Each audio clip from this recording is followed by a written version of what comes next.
York Yankees baseball. It's the defending world champion New York Yankees against the Cleveland Indians in the final game of a 4-game set from Yankee Stadium in the Bronx. Hello, everybody, and welcome to Yankees baseball along with Paul O'Neill. I'm Michael Kay. Yesterday, the Yankees won 7-3. That was their 50th game of the year. Now, Memorial Day has always been a signpost of where a team is. So we decided to take a close look, the difference between this year and last year. It's remarkable how similar it was. Now, last year, they won a world championship. They were 29-21 after 50 games. Now they're 30-20. Runs per game about the same. The average about the same. Now, the home runs, last year, the Yankees had a lot more home runs than right now. And the ERA, well, this year's team is a lot better. The only difference is that Tampa Bay has gotten off to such a good start. That's why the Yankees are chasing them at the moment. Now let's take a look back at some of the highlights of the first 50 games. Second home run for Curtis Granderson was a game winner against the Red Sox and Jonathan Papelbon.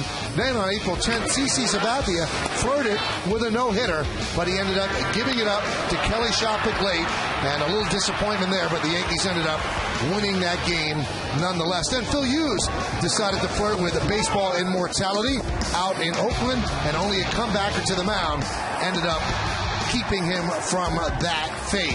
Great start for Phil Hughes. And then Alex Rodriguez. Memorable home runs, a go-ahead grand slam against the Minnesota Twins.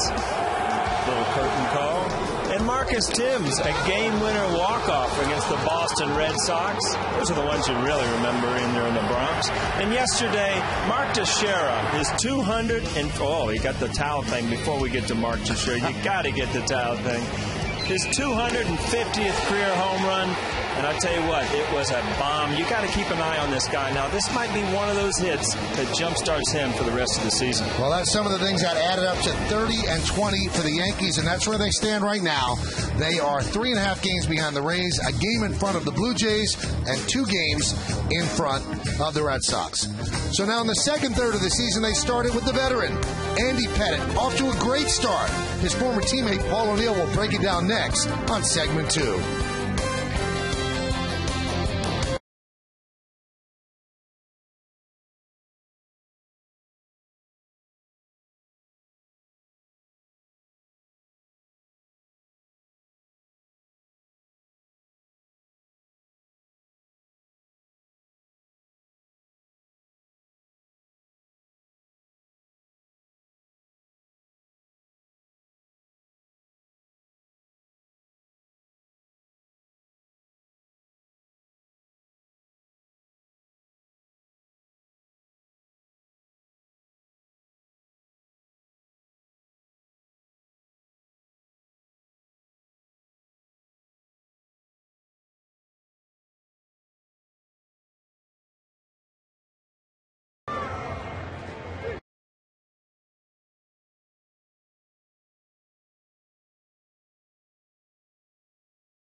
Guy on the mound for the New York Yankees is Andy Pettitte, a former teammate of yours. And, Paul, it's hard to believe he's 6-1 right now. And at the age of 37, he seems to be pitching better than he did when he played with you. Well, he understands the role much better. Obviously, he understands the wisdom of getting hitters out with when he has his great stuff and when he does not have his great stuff. This year, for me, he's got a better curveball. He throws it for strikes.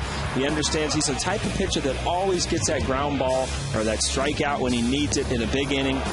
And, if you look at the end of this clip, he still enjoys competing. He still has that intensity to take out on the mound. And I tell you, playing behind a guy like that makes it a lot of fun. All right, let's look at today's New York Lottery pitching matchup. Mitch Talbot goes for the Indians. He's 6-3 with a 3.73. And Andy Pettitte for the Yankees, 6-1 with a 2.62 ERA. On Memorial Day, an afternoon game on a Monday at Yankee Stadium. who remember all that made this country great. Lineups, first pitch, baseball coming up next on Yes.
IOTV. IOTV offers you incredible HD picture and sound.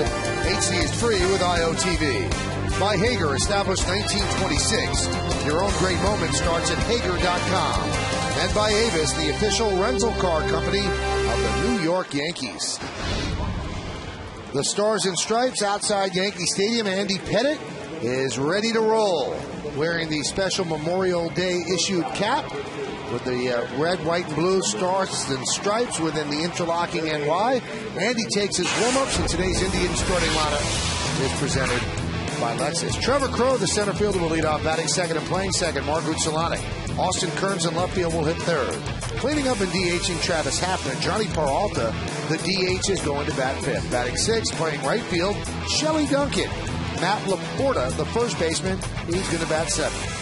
Batting eighth and catching, Lou Morrison's had a good series so far. And Jason Donald, the shortstop, will bat ninth. Let's take a look at the numbers on Andrew Eugene Pettitte, the 37-year-old left-hander, and the numbers really are sparkling.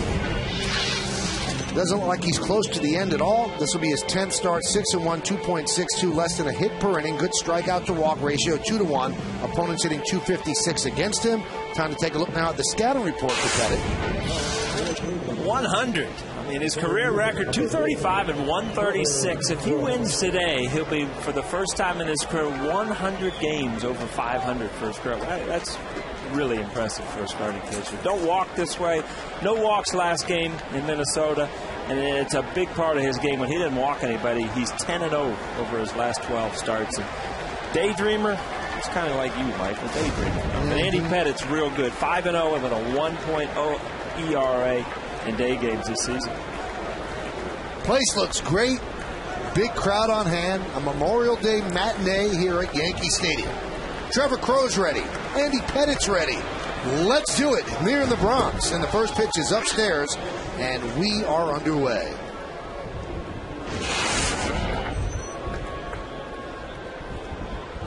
Crowe, 4 for his last 8. Pettitte deals, and it's fouled away. And we've gone over it over and over again. But Grady Sizemore is kind of their everyday center field on the disabled list, giving Trevor Crowe an opportunity. Showed some great defensive skills out there, and all of a sudden now he's swinging the bat too. And you know what? He's going to be playing quite a bit, because we get word today that Sizemore is going to have to have knee surgery and might be out as long as 8 weeks. And then, if they do the knee surgery and they see that there's more of a problem, he might have microfracture surgery. And then your recovery time could be anywhere up to a year, and you might not ever recover fully. So Trevor Crowe is going to get his chance. Pitches inside, 2-2. That's a big blow for the Indians, because Sizemore, arguably their best player, they have a lot of money invested in him, and he is the most popular Indian as well. The 2-2. on strikes. We talked about it in the pregame report. His curveball this year has got a little more bite. Strike 3. And you see how the ball ends up out of the zone. That's a strikeout pitch. Not much you can do once you've committed to swinging to it.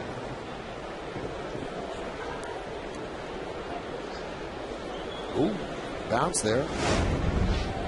Didn't have the tag, though. Nice little pick.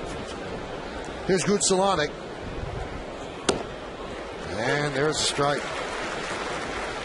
Indians coming at 18-30. They are certainly struggling, and they might struggle all year. They're a very young team. And then you have veterans like this, and you wonder what their motivation is other than, hey, what's the next contract? Where am I going next? He's going up the middle, where it's grabbed by Jeter, the 360, and that pulls Teixeira off the bag. And Gutsalonic will reach. Well, you're just seeing Jeter at short. That's a given with the Yankees. Let's take a look at the Yankees defense. Overall, brought to you by Mercedes. Gardner, Granderson, and Swisher left to right in the outfield. Rodriguez, Jeter, Cano, and Teixeira third to first. Cervelli behind the plate. Pettit is on the mound. See Jeet going up the middle. Gloves are pretty easy. Turning, you see it just released a little bit high. Good basing by Granderson. Got down. Yesmo show you that he got in there. Give him a base hit on that. Now, we always say it's foolish to slide into first base because you can't get there quicker than you would if you were running straight up. But right there was the time to slide in, because if he's standing up, he's going to get tagged by Teixeira. The big thing these last 3 games, I think the Yesmo is my favorite new thing we're doing. Really? Great angles, had a lot of close calls this year. Popped up. Teixeira makes the play in foul territory for the second out. Paul, you know what? You like it so much, I'm going to get you one for Christmas. So you could, like, for the family movies and stuff. What am I going to watch in slow motion, though? Everything, your whole life. Definitely cooking dinner. Yeah, the look kids at going Neville, up the steps. Your youngest son basketball game, you can tape it and then play it on Yesmo. I'll tell you what, if I could figure out how to slow motion his near dunk, I'd be a hero to him. His near dunk. Yeah. Here's Travis Hafner.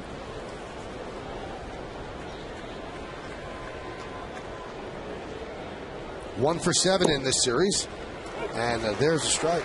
You see Andy Pettit just comfortably just strike one on every hitter. Then he can go to his cutter or his breaking ball. And, you know, the Cleveland Indians, you're going to put Hafner back in the lineup. This is a tough matchup for him.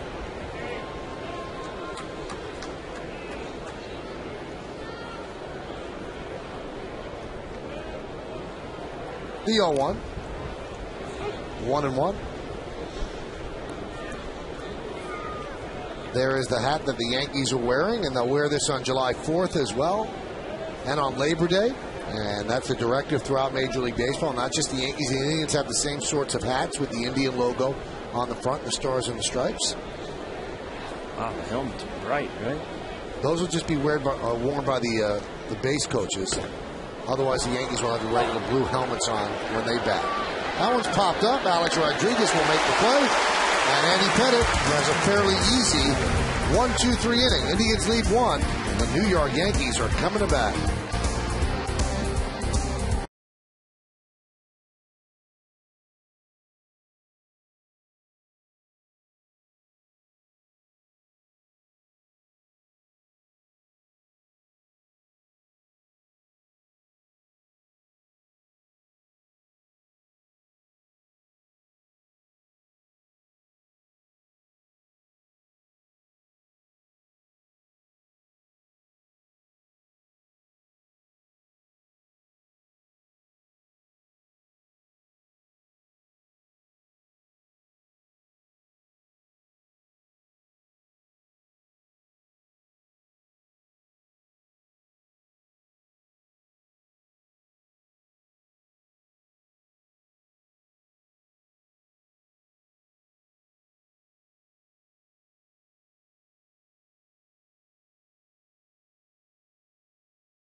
At 6, batting 7th, and DHing Juan Miranda.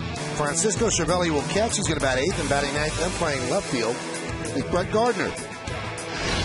So let's take a look at what Mitch Talbot has done on a team that's really playing poorly. 12 games under 500. He's 3 games over. This is his 10th start, less than a hit per inning. They got him from Tampa Bay, and opponents hitting 248 against him. Obviously, too many walks.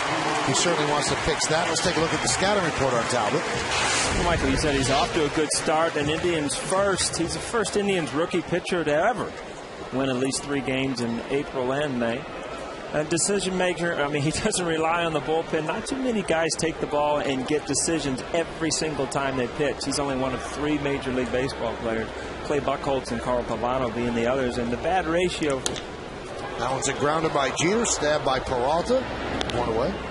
Bad ratio we'll get to is 24 walks, 24 strikeouts. It's one thing, and he's been a bright spot for the Indians. That's one thing he needs to improve on. Now, what Talbot's all about, he's very tough against lefties because his signature pitch is a changeup. He can't throw it to righties. It's not a good pitch for righties because it's going to move down and in. Against lefties, that pitch will move down and away from their swing. So he's had some trouble with right-handed batters, but against lefties, he does a good job.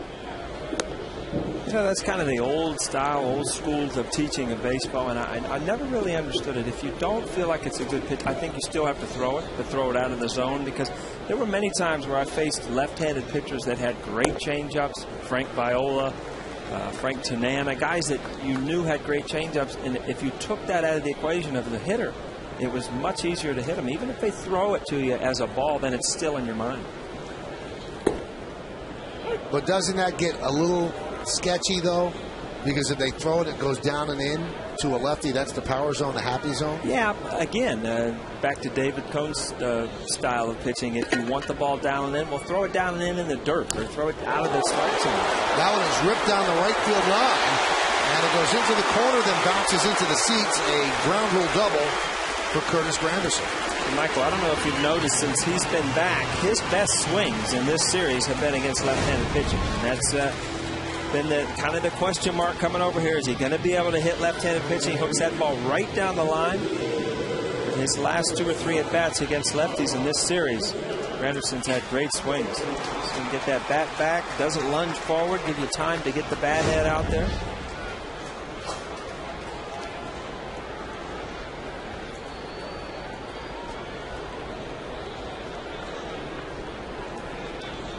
And here's Mark Teixeira. The big 3-run home run in yesterday's game. And you said earlier, Paul, that you think that this could be something that really sets him off to watch him now. You know, every once in a while you have that one hit that you look back at the end of the year and think, you know, that really turned things around. And the reason it was not only just a big home run and help him win a game, but it was a time where he's struggling driving in runs. You know, he was down in the count. He fouled off a couple tough pitches, and then he ends up hitting a game-winning 3-run home run with men in scoring position, and that all adds up to a big at-bat from Mark Teixeira. 1-1 outside. You love it, Paul. You wait for it. Here it is. Let's look at the game-time weather conditions presented by Bigelow Tea. 81 degrees, 43% humidity. The wind is 11 miles per hour. And the forecast, well, there it is. It's a great day for baseball. Great day for anything. What could you improve on in that weather forecast? Well, it's not a great day for skiing. It's probably not a real good day for that. Depends what kind of skiing you're talking about. You'll be out in the lake watching. That's right. Howland's booted by Grutzelanek, stays with it, gets Teixeira. Moving to third is Granderson. Let's take a look at the Indians' defense, which is brought to you by our good friends at Mercedes. In the outfield, Kearns, Crow, and Shelley Duncan's in right field. Infield, Peralta, Donald, Grutzelanek, and Matt Laporta at first. Morrison behind the plate. Mitch Talbot is on the mound. There's Shelley. One of those guys that really doesn't care where they stick him, just as he gets an opportunity to walk up to that plate and get his swings in.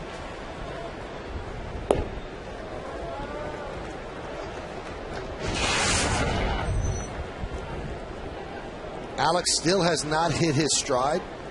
284, 6 home runs, which is low for him at this point. But 35 runs batted in, not too bad. That gives him over 100 if you prorate it over the course of the season. Last year finished with 30 and 100, and that was after missing 28 games at the beginning of the year with the hip surgery. Count 2-0. Talbot's yesterday, Alex had some trouble hitting that ball. That boy Matterson was throwing that two-seamer in on his hands. We're going to go back at it. The scouting reporters try to get under his hands, jam him up a little bit. The 2-0. Line drive, a base hit to right center. That'll score Curtis Granderson. Alex Rodriguez with a big turn, and he picks up an RBI single, and the Yankees have a 1-0 lead. I love the approach to hitting here. Man in scoring position. You don't need a home run. This ball is out and away. Hit it where it's pitched. And, you know, the Teixeira's at bat yesterday, this at bat today. I mean, if Alex Rodriguez and Teixeira get going and all of a sudden, you know, your bullpen shapes up, then all of a sudden you throw, you know, 25 out of 30 games and win. And then that's the type of team that the Yankees can become. Great swing right there for Alex Rodriguez.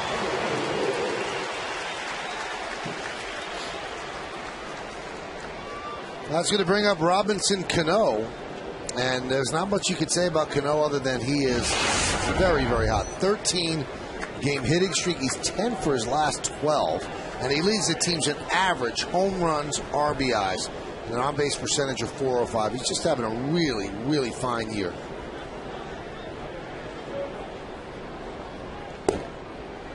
There's a strike. I would think, Paul, that when you're this hot, you want to play 2 games a day. You don't want days off. You don't want anything to change. You want your routine to stay the same as far as batting practice, the number of swings, and it's just like you're on automatic pilot right now. And it's, believe me, it's a fun time to play the game of baseball when you're hitting the ball like Robbie.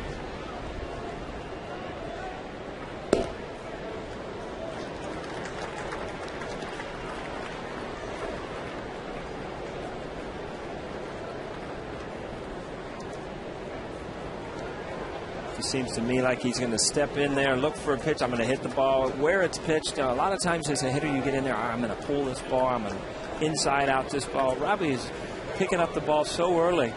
He's able to adjust and just hit us where it's pitched. IOTV offers you incredible HD picture and sound. HD is free with IOTV, the official HD service provider of Yankees baseball on Yes. HD is free. Not a lot of things in life are free. Just with IO. Just with IO. Other places it's not free. That's what makes IO so special. Now, Yes Mo, that's free. Robbie's playing in Yes Mo right now. That's right. Everything's real slow. Is it true? I mean, we always hear when we didn't play the game at this level that when you're that hot, it looks like a beach ball. Does the ball look bigger when you're that hot? I don't think the ball changes, but it does seem like you have more time. It just seems like you see the seams on the baseball better. And no, I never noticed the ball increasing in size, but there are definitely times when you just feel like you have a lot more time to make a decision to swing. Hot shot to second and through the legs of Grutzelanek. Alex Rodriguez is going to third. The throw, not in time. Throw to second. And they're going to get Cano. Yankees with aggressive base running. It worked for A-Rod. It did not work for Cano. So an E6 for Grutzelanek, or 8-4, I'm sorry. But the Yankees do score a run on 2 hits, 1 error, and 1 man left on base. We played 1 here at the stadium. Yankees lead the Indians 1-0 on Yes.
in June are you looking forward to the most?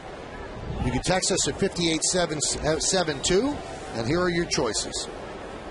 The NBA Finals, the U.S. Open, Wimbledon, or the World Cup.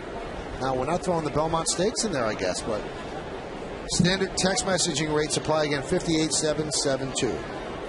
I think I'd be looking forward to probably the NBA Finals. Yeah, it should be a good one. I mean, there's some things, and everybody's tired of the Lakers and the Celtics, the history, but when the best teams are in it, and I do truly believe those are the best teams in basketball this year. It makes for a good final.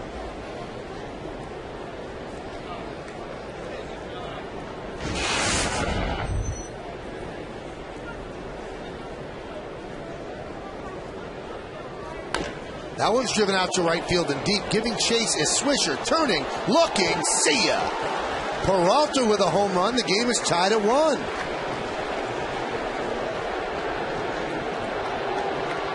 That got out in a hurry. Well, Johnny Peralta, good fastball hitter, and he gets the fastball out over the plate.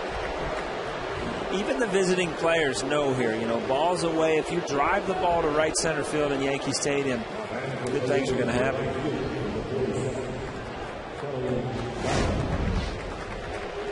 And his fastball kind of sinking back over the middle of the plate. Nick Swisher banged that wall a few times yesterday, and figured he'd just watch that one go.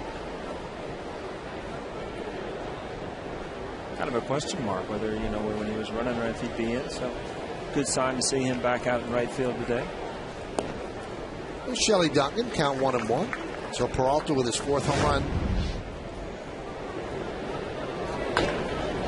Right down the middle, right, Paul? Yeah, got a little sinker that didn't sink a lot, but it got a lot of the plate. And again, Johnny Peralta is not going to miss a lot of fastballs.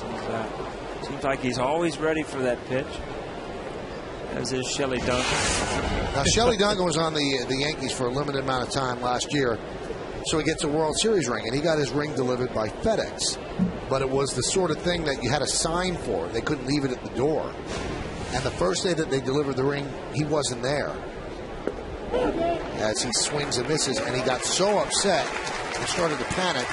And he said the next day I would not leave the house. I know, even if it was an emergency, I was not leaving the house because I was going to be there to sign for that ring. And you know, it's funny because I've had things delivered, you know, presents or something that are delivered and you miss it, and there's got to be a signature. And you know, where I am in the neighborhood, you can, you know, take off in your car and kind of go through the, you know, the cul-de-sac and try to find the truck. It's kind of hard when you're in Manhattan trying to figure out which one just left the note on your door. That's right. There's about 7,000 FedEx trucks. Here's Matt Laporta. And there is a strike.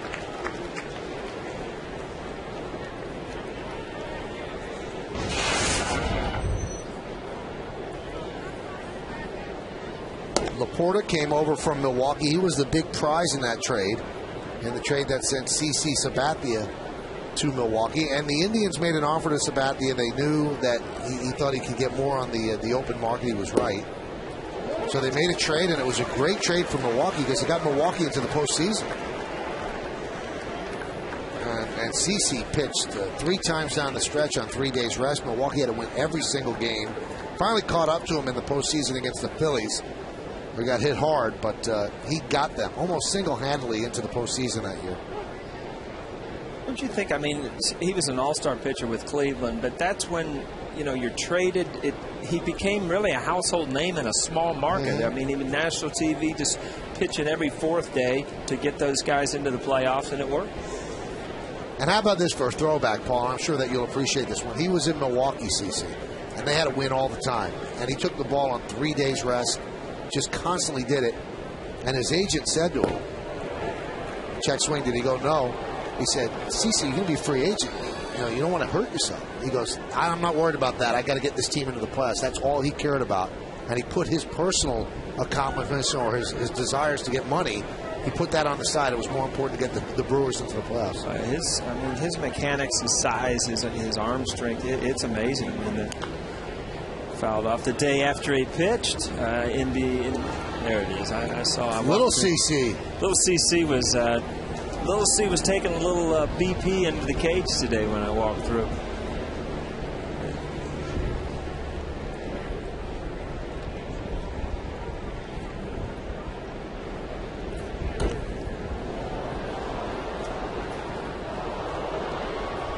Did your kids get a kick out of going on the field? They were still old enough, right? Oh, yeah.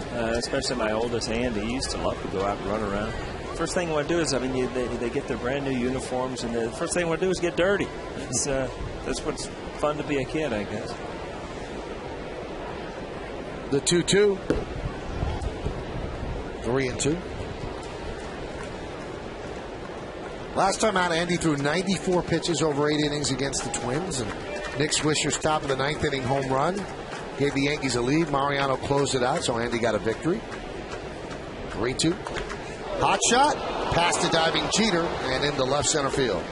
So Laporta hit that ball very hard, and he picks up a single. Now, Little C was in the ballpark today, but Dad was working, and Little C was checking it out. That's about as close as you could get watching CC Sabathia work. You know, speaking about kids, Paul, I was talking to Andy the day after he pitched well against the Twins on the field at Target Field, and I said, "My goodness, you're pitching better than you've ever pitched." I said, you keep playing this year to year. You could really go on a long time if you don't get hurt. That one's grounded to third. Let's see if they turn 2. There's 1. No, they don't give him the out at second. No. The out is made at first, and the second base umpire, C.B. Buckner, does not give him the neighborhood call.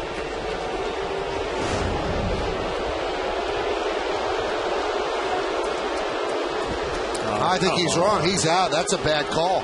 You know what? It's not the first one he's made this series either. I mean, this right here is just... That's a bad call. C.B. Buckner has had a really tough series. The ball's in the glove. The foot is clearly on the bag. And it's amazing. It seems like C.B. Buckner wants to make the dramatic call to show that he's out there. And that's just a bad call. He's right in front of it. You know what? How umpires get graded? Well, when the report card comes in for CB for this series, it's not going to be very good. This has been a tough semester. Those are the umpires in today's game. Wow. He missed a couple calls in favor of the Yankees the first night on Friday at first base. I mean, really bad calls.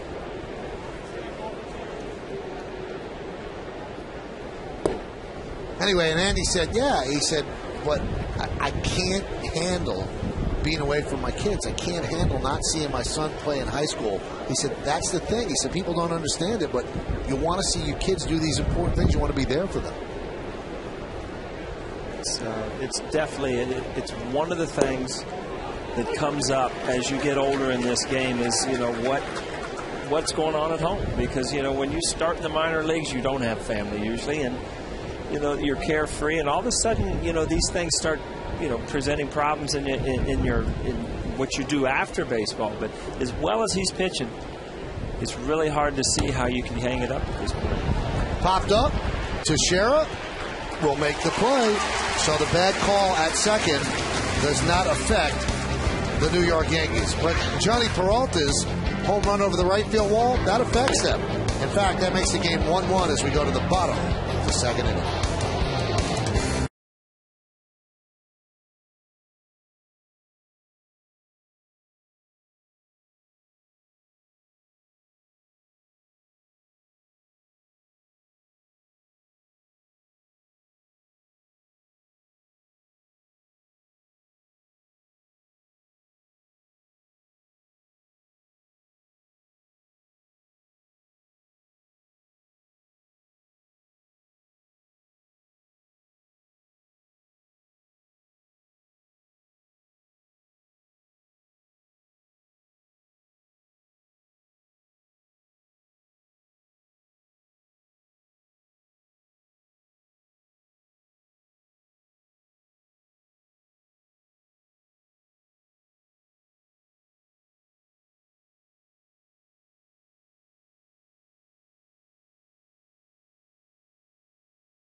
Sunday afternoon. Monday is an off day, and then 3 games in Baltimore, Tuesday, Wednesday night, and Thursday night as well.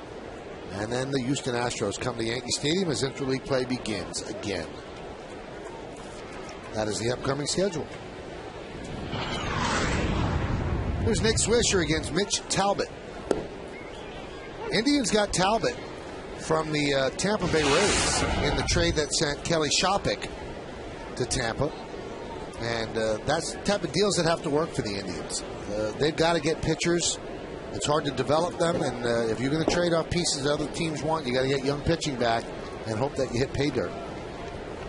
But you can't make bad decisions, Paul. Check this decision that they made last year in the draft. And this is how you set teams back forever. They had the 13th pick in the draft, and they took Bo Mills. The 14th pick in the draft went to the Braves, and they took Jason Hayward. It's amazing, isn't it? How much just little decisions like that can affect an organization. You can't miss on Jason Hayward, a guy who, I mean, is off the charts on every rating that you could have. Personality, arm, speed, power, average. He does it all. Bobby Cox has compared him to Mickey Mantle. Well, you know, if you look at the first round of the draft every year, there's a couple guys that change the face of organizations. And some guys don't ever step foot on a major league field. Swing and a miss. Dropped there by Morrison. And they get Nick Swisher at first. This moment in Yankees history brought to you by Johnny Walker. Demand greatness in every sip and every season. Johnny Walker, proud sponsor of the New York Yankees. And on this date, 1938, Lou Gehrig plays in his 2000th consecutive game. And he would finish up with 2,130 straight, a record that held until Cal Ripken Jr. shattered it.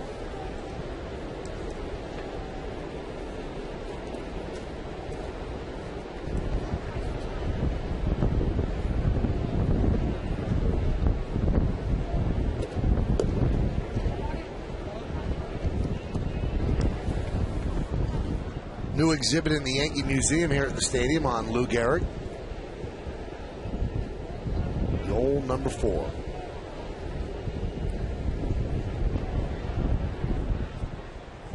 For day games, you can get into the Yankee Museum at 11 o'clock here.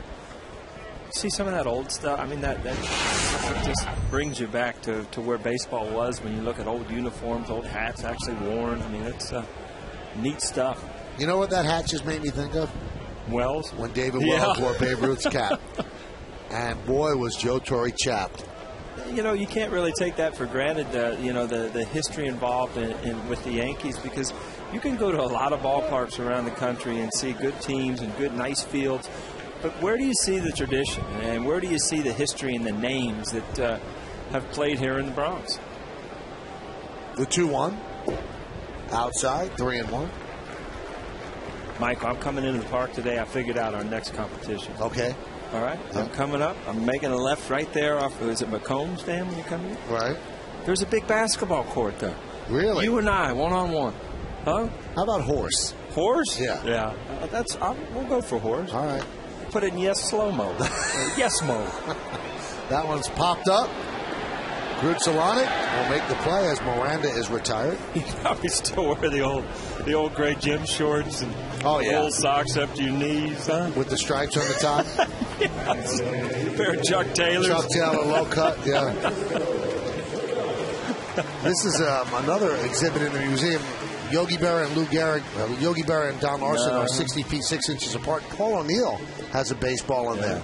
Doesn't quite look as cool as Babes and Lou Gehrig and that kind of stuff. You got a great signature, though. Did you practice that as a kid? You can read it, yeah. Did you know that you're going to be famous?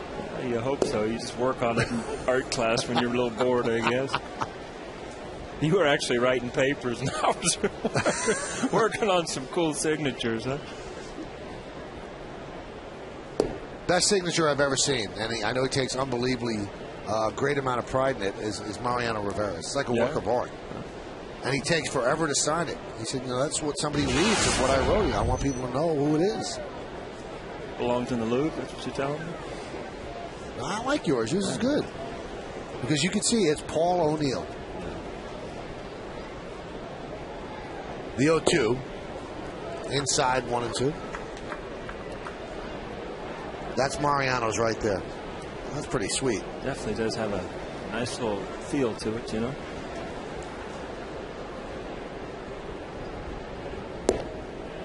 And then there are autographs that you just have no idea.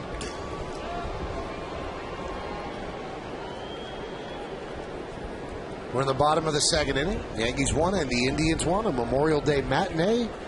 Yankee Stadium in the Bronx.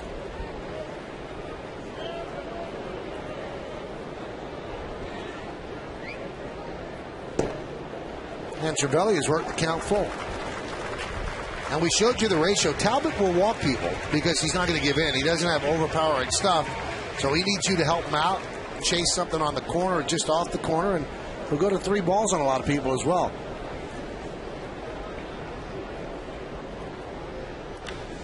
And a base hit up the middle off the bat of Cervelli. And this is what you think as a manager. You think, you know, this is a guy that chances are if he gets a hit, it's going to be a single. So you don't walk guys. You don't pitch around guys like this. The worst that's going to happen is what happened. He lines one up the middle. Same as a walk. So, you know, if you're Talbot, you can't be upset about that other than you got behind in the count. But, you know, you can deal with giving up a single in a 3-ball count.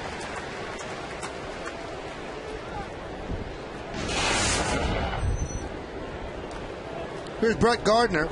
Gardner 2 for 9 in the series, hitting .289. And with Granderson bat, they have Gardner in the number 9 hole. Now, we've said this before. Joe Girardi does not think batting him second stopped him from running. He said he stopped running because he didn't get on base that much. He was in a little bit of a slump. He said, but he has a green light to go whenever he wants, even if Mark Teixeira is at the plate. I mean, you've got numbers for Teixeira, you've got numbers for A-Rod, and Gardner has really become an everyday outfielder. What kind of numbers do you think that, you know, you can expect from him from a full year? I look at him, I think if he gives him anywhere from 275, right in that general vicinity with an on base of like 35, 36%. Scoring 100 runs. He'd steal 50 bases that way. I mean, what do you see with his swing? You know, exactly. I think he could be hit at least 280 if he keeps the ball on the ground, if he uses left field. And, you know, yesterday he had a bat with men on scoring position. You saw he came out of his swing a little bit, tried to do a little too much with it. He's going to have to be really patient and just stay with what he's good at, and that's slapping the ball the other way. He'll pull some balls, but getting on base and using his legs to score runs. He's following what you're saying, Paul. 19 hits to left field. And 7 to the left side of the infield, so 26 of his hits are that way. He should also take note of how many infield hits Derek Jeter gets. And that's just by, you know, putting the ball on the ground in the hole and beating it out. Well, Talbot now at 3-1 on the number 9 hitter, Brett Gardner.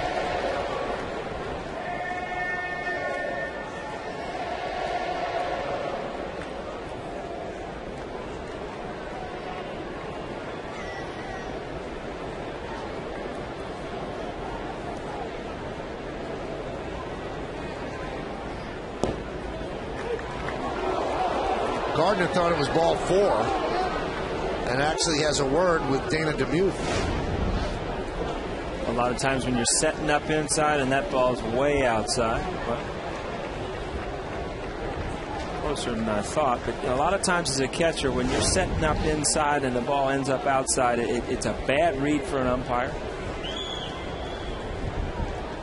It's strange the umpire would see the catcher, Morrison, go all the way over to the other side of the plate and still give him the call. I know it was close, but he missed his target by like 20 inches. Cervelli goes, and Gardner's happier. He gets himself a base hit. Cervelli will go to third. Gardner picks up a single. We'd rather have the single than the walk. Absolutely.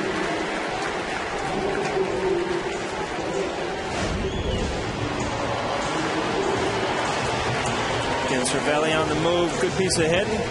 You talk about slapping ball the other way, but, you know, in a count where, you know, you've seen some pitches, you get a ball inside, you have the ability to turn on it.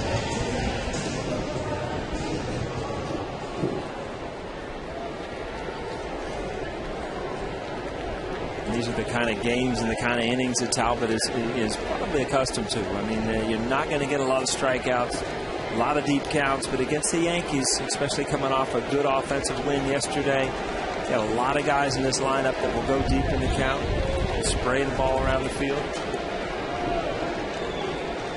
Jeter grounded to third, first pitch that he saw from Talbot. And now he gets plucked. Got him somewhere on the leg. So he's going to take first base, and the bases are loaded.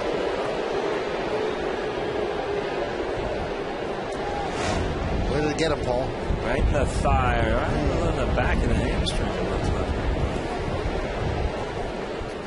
Oh, you can see the indentation in Yesmo.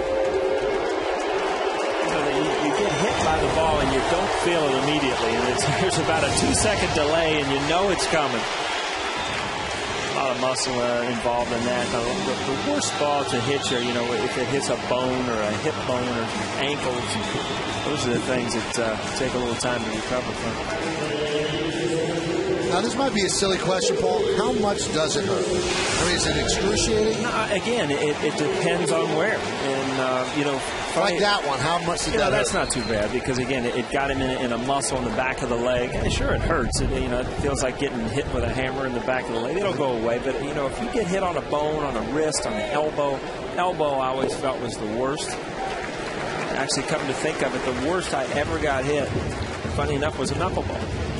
And it went through and it actually hit me on the back elbow on the funny bone. And I lost all feelings of my fingers and everything. So it's not necessarily the velocity. It's where it hits you on your body. Bases loaded, 2 outs, 1-0 count on Granderson. And a strike, count 1-1. Granderson with a double in the first inning. It was his changeup. You said he had a lot of success. You haven't seen a lot of good changeups to the left-handed hitters yet. So lefties have been getting good swings.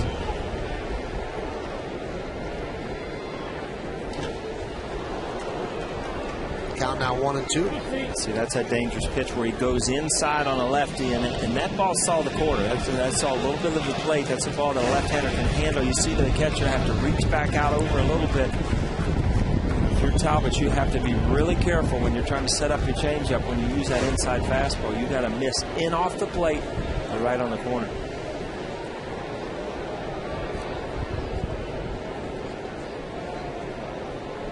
One-two. Strike 3. Granderson down looking. Good pitch there. Well, the Yankees lead the bases loaded. No runs, 2 hits, no errors, and 3 men left. We play 2. It's 1-1.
gorgeous Memorial Day by some guys who can really harmonize and a great gal, too. Members of the 4 troops who performed our national anthem. I'm going to let them introduce themselves and rank. Ron? Hi, I'm Staff Sergeant retired Ron Henry from Williamsburg, Virginia. Hi, I'm former Captain Meredith Melcher from Oakton, Virginia. Former Sergeant Daniel Jens. And I'm former Sergeant David Clemmel from Washington State. You guys have such great harmony. Ron, how did this group come together? Well, we all knew one great gentleman by the name of Victor Hurtado. Dave and Meredith knew him through Army Entertainment, and Dan knew him through America's Got Talent. I knew him through Military Idol. We all came together, presented ourselves to Sony, and here we are. Here you are indeed. And Dan, you have a CD. It's in your hand right here, 4 troops, and proceeds benefit some military charities, right? Yes, 50 cents every CD goes to the USO, the American Legion, the Iraq and Afghanistan Veterans of America, and the Intrepid Fallen Heroes Fund. It's just such an honor to be a part of that. And you can find this anywhere. You can go to iTunes, anywhere on the internet. They've got these songs available. Right, that's right. Meredith, to be here on Memorial Day, there's a great military presence here, which is just awesome. You guys were on the field getting some autographs from players before the game. What's it like to spend Memorial Day here singing the anthem and God Bless America? Well, it's an honor to be here, but I mean, even more so the fact that today is the day that we're remembering everybody who sacrificed their lives for our country's freedom. So to be here on this day singing the national anthem, it's an honor. It's unbelievable. And God Bless America will be there. I'll be honest with you, my knees are knocking. I am nervous with you guys. I am honored to be with you. And Dave, tell me, what's the public reaction as you walk around stadiums like this one? What do people say to you? Well, mostly what people say are thank you for our service, but also with the album, we've gotten nothing but praises and thank yous from other people who have veterans as family members or who are veterans, because it gives them kind of a voice and also gives other people a chance to say thank you to veterans. So we're all looking forward to God Bless America. But tell me, guys, you've sung a lot of national anthems now. Where's the best place you've sung a national anthem? Yankee Stadium. Yankee Stadium. Michael, it's unanimous, Yankee Stadium. Well, good stuff. Thank you, Kim, and thank you for 4 troops as well. They did a great job with the national anthem, and we'll hear them sing God Bless America during the 7th-inning stretch. On the Dodge scoreboard, it's a 1-1 game, top of the 3rd. They really were good. They were very good. Very good. Trevor Crow flew out to Nick Swisher. You saw that as Kim was talking with 4 troops. And here's Groot Solana going to count 1 and 2 on the second baseman. Andy Pettit deals the 1-2. Count 2 and 2.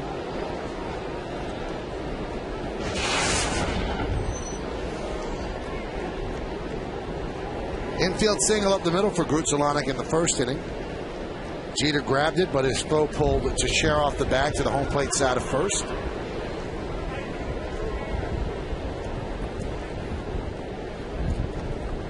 Memorial Day weekend, you really could not have asked for better weather. It has been unbelievable this weekend in the New York metropolitan area. There's a base hit for Groot Solana, so he is 2 for 2. It makes you feel like a snow cone or something, doesn't it, Michael? Huh? Now, are you going to bring snow cones up here? No, I don't think we got those around here, but it just got me in the mood, brought me back to when I was about 10, where you know, spill them all over yourself. Enjoy a little snow cone. Now, this is the unofficial start of summer. I mean, once Memorial Day hits, people are going to the beaches and taking along their radio and listening to music and the games and listening to John and Susan right now doing the Yankee game. And that's a rite of summer. And that's why baseball is the summer game. I'll tell you what, I'm all about summer. Summer's not a bad time. School's out. Don't have to worry about homework. You still doing homework now? You know what? My daughter, they're all beyond me now. I can't even do 9th grade math anymore. You just can't believe what these kids learn now. So you're just sitting there still practicing your autograph. Yeah. I signed their papers for them. The 1-0. Inside, 2-0.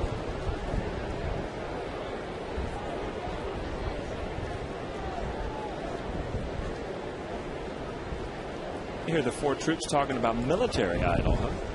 Yeah, I heard that. I wonder what that is. Cheat about that. I'm sure he's involved, huh? Knows about it. Talking about Derek Jeter and a big fan of American Idol. We'll have to look up on the Military Idol and see how that's come about.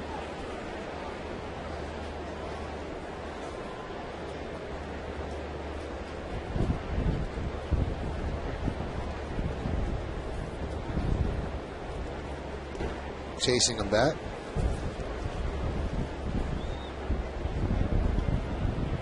know, it's funny. You talked about earlier in the game about Grudzielanek, how you know, what do these guys think about coming on a team like this? And you know, there's so many young kids out on that field that are just happy to be here, happy to start their careers. And then there are the guys that, you know, you fill the roster out to help you get through the season and help.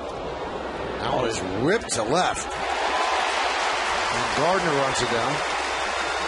And those are the guys you really can't fool. You can't say, hey, you know, in spring training we got a chance to, you know, to win this division this year. And, you know, you still enjoy competing. You still enjoy walking into Yankee Stadium. Brett Gardner gets a kind of a late jump, but a good play out in left field. Again, we talked yesterday on how tough it is to see the ball here in bright sunshine on a day game. I think he's got those yellow glasses on it. It's not just a regular sunglass. I mean, you try anything when you're left field here at Yankee Stadium. The amber lens.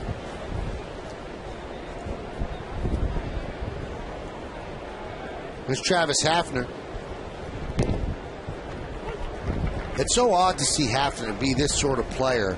Now, he's been robbed of his power over the last couple of years. They signed him to a long-term deal. He's going to be the centerpiece of what the Indians were about. Then injuries completely derailed him, and every time he's in the lineup, I mean, he's not a punch and Judy hitter, but he's certainly not a big-time home run power guy anymore. So they're paying for that, and they're getting a guy who has 4 home runs. Michael, I'm going to give you a question, and I want you to just give me a ballpark answer. All right. I got the starting lineup. You're talking about the lack of power with Cleveland. Starting lineup with the Indians today and the starting lineup with the Yankees today. Total number of home runs. For each team? Each team. One has 10. 33. 44 for the Yankees and 13 for the Indians. Wow. And it's going to stay right there at 13. Great pitch moving away from Hafner, and the Indians do not score. Take a look at that one. Swung on a miss. 1 man left. Let's go to the bottom of the 3rd.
Starring Jaden Smith and Jackie Chan in theaters June 11th. Blimpie, America's Sub Shop, and by Acela Express. Enjoy the journey.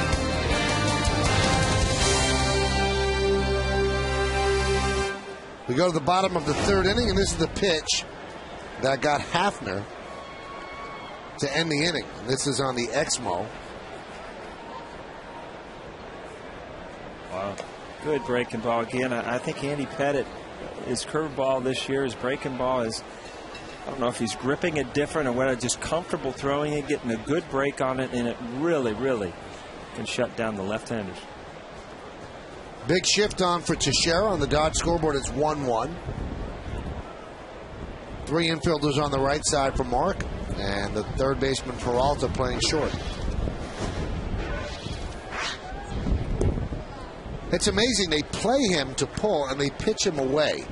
So they expect him to try to hook that ball, and he does hit into the shift a lot. They're not pitching to the shift, they're pitching away from the shift. Like that. Now from the right side, he did some damage yesterday, Paul. I'll tell you what, this was a no-doubter. And it was a fun time of the game. They had fought back in it. He had a good long at-bat. You know, you come to the ballpark to see big hits, and that was one of them.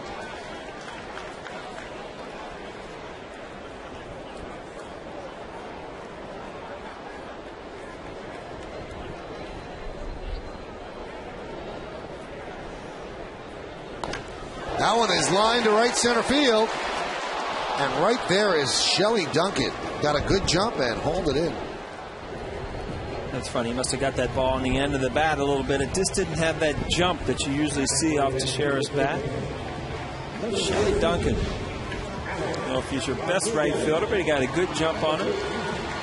Tall, lanky. Got a big reach out there, you know.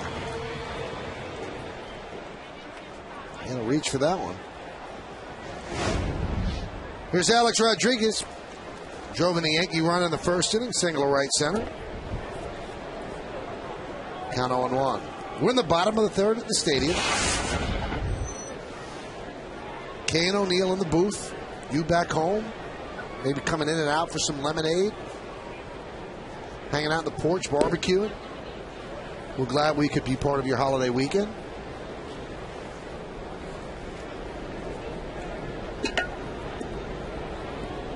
How was Frank's house last night? Frank's house was awesome. Frank and Mary, right? Mary makes the best lasagna. Frankie grilled a little bit.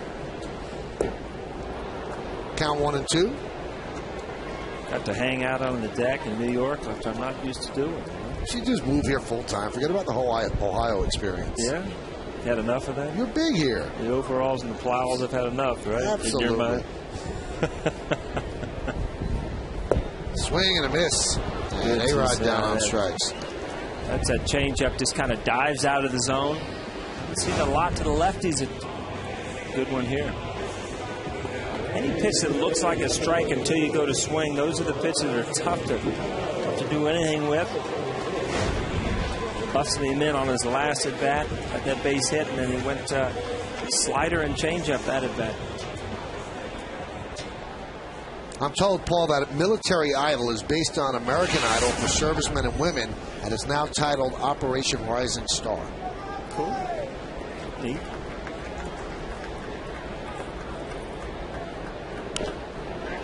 Fouled away.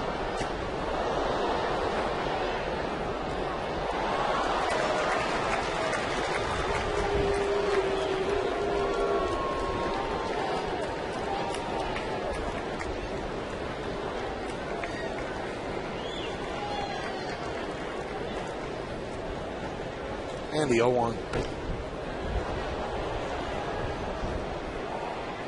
Fouled away. You know, the 4 troops group that Kim interviewed, they're going to be featured on Nightlines tonight with Bob Woodruff.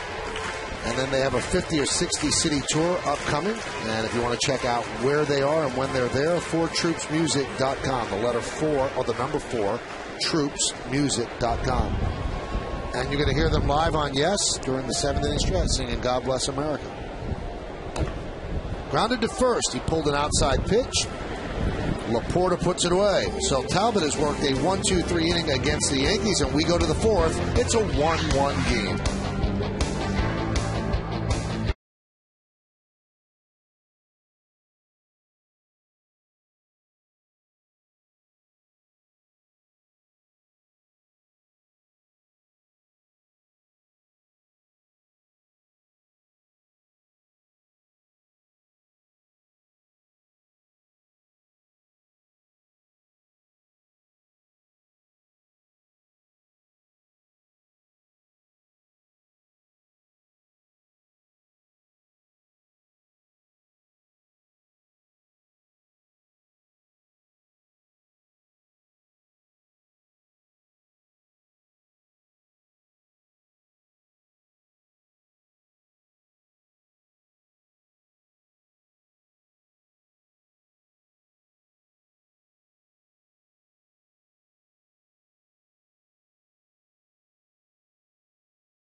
leads off. He hit a home run in the second inning.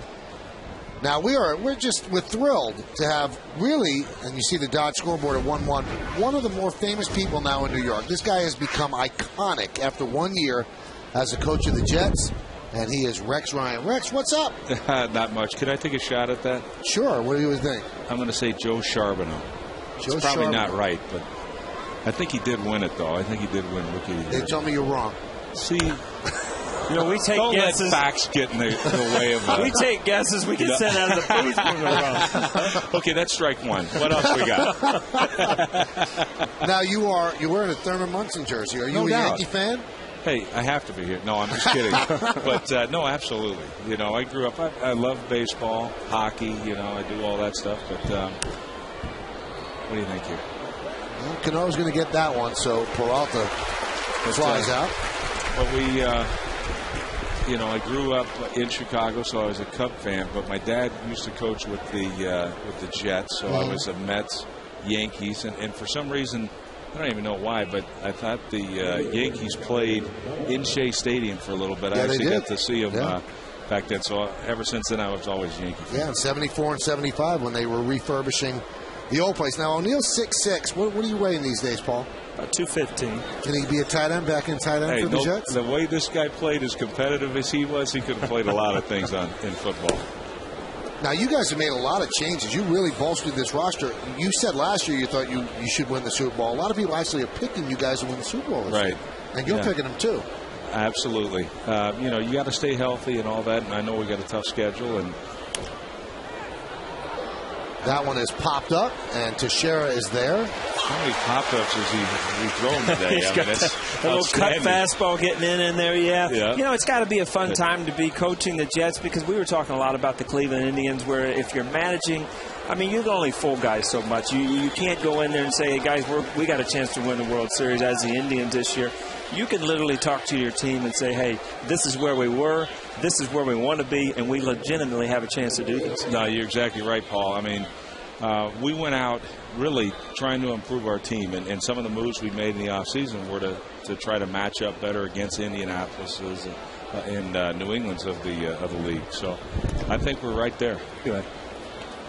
Now, Paul, Rex Ryan is on my radio show on ESPN every Monday, and that's the biggest, most highly listened to spot of the week.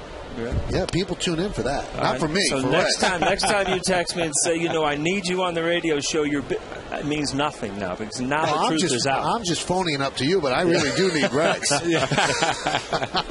I never realized that. Here's a 2-0. So what do you think of this ballpark? I know you're going to move into a new ballpark, right? Yeah, this is the Taj Mahal of Major League Baseball, at least as far as I'm concerned. And I've seen so many. Of course, I love Wrigley and all that, but what a park. You kind of blend in the old with the new, and just an amazing park. Andy Pettit deals the 3-0, and they swing on 3-0, and they pop it up. That's a shock. This is a tough play. And Robinson Cano puts it away. Rex, we didn't have enough time. I hope you can come on center stage with us. We'll have an hour with you then. Yeah, there you go. All right, good to see you, and good luck this year. I still think Joe Charbonneau did win Rookie of the Year. We'll find out in a couple of minutes. That's Rex Ryan. There's a Jet fan right there. It's 1-1 as we go to the bottom of the fourth.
Who's the last Indians player to win the Rookie of the Year? Now, the coach was right. Joe Charbonneau did win the Rookie of the Year, but he wasn't the last one to win the Rookie of the Year. The last player to win the Rookie of the Year was Sandy Alomar Jr. back in 1990. Catcher for the Indians. Now first base coach for the Indians. So we go to the bottom of the fourth. Andy had to get him 1, 2, 3 when he had the coach of the Jets in here. Yeah. He couldn't walk a couple of guys. I had a few more questions to ask, huh? I was down in the locker room and saw he and his linebacker coach in there talking to Joe and hearing some football stories. That's always neat to see who's at the ballpark. And that's neat for Nick Swisher as he rockets one into the corner. He's going to go for 2. Duncan comes up throwing, not in time. It is a leadoff double for Nick Swisher. He's been red hot. He's now 8 for his last 15. Again, quiet at the plate, gets a good pitch to hit away, hooks it right down the line.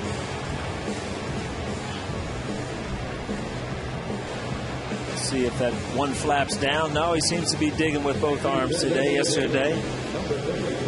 Yeah, you saw him with the one arm dangling yesterday after he hit the wall. Seems to be running okay today. So Gino and Stevie get you back out on the field digging, huh? When you go head first, your shoulder has to feel pretty good. Just like a little kid. He wants to get dirty, right? Here's Juan Miranda. Did you play football as a kid? I did. I played through high school.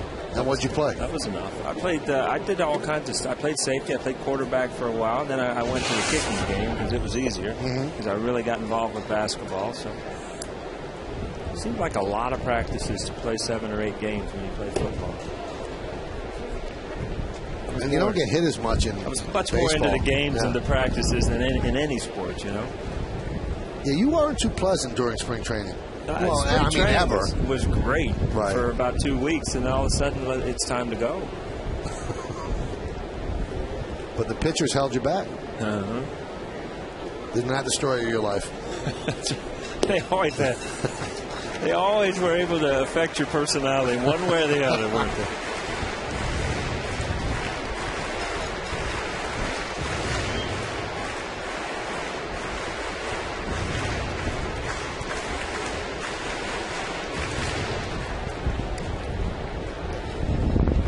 One of those counts that you say he won't give in. You know, there's a base open, you can set up the double play. So the sinker, I mean, that's a good 3-0 pitch right off the outside corner.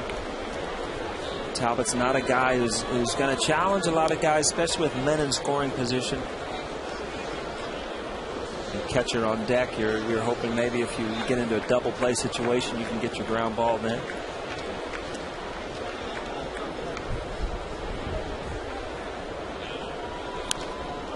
Now it's 3-2. You've seen, really, really good pitches right there. You have 3-0 count. You throw a sinker just off the outside corner. You get the 3-0 pitch, and then that's a cutter up and in. Not much you can do with a hitter. And if he does a swing, it's probably ball 4, but it's not a pitch that you can handle. Now, as a hitter, you're thinking, well, he's not pitching around me, and then you have to go out of the zone a little bit because you're in a 3-2 count, and you become a little bit more aggressive. 1-1 game. We're in the bottom of the fourth. Runner at second, nobody out. 3-2. Popped up. He didn't get the job done moving the runner over the third base. So Austin Kearns records the first out. Early today, for the second day, Jorge Posada took batting practice. And the more important thing that happened today is that he ran. And I was watching him run, Paul, and Jorge's not fleet of foot, but Jorge didn't limp.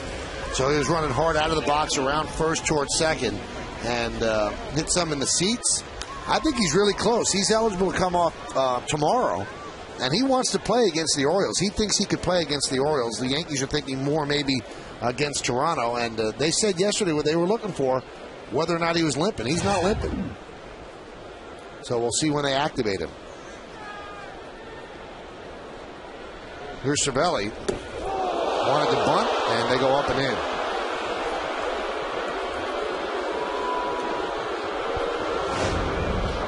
you know, if you're going to bunt for a base hit, you want to start leaning towards first base to get out of that box, and all of a sudden you see that you've got to change directions and get out of the way.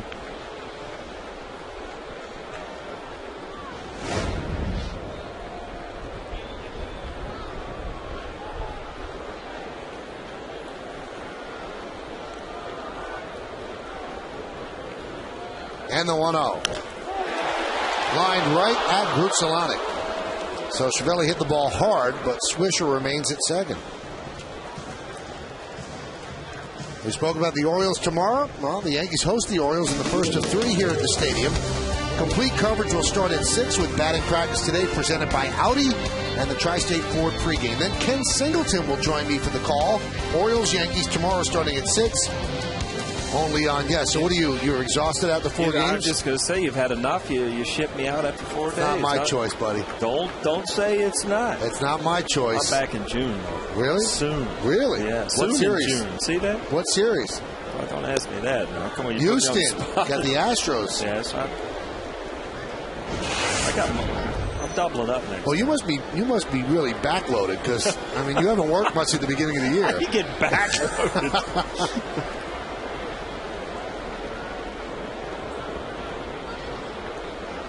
You and Leiter really have the early bird schedules, I'll tell you. I don't have near the energy that guy does. I've heard a couple of his telecasts, too.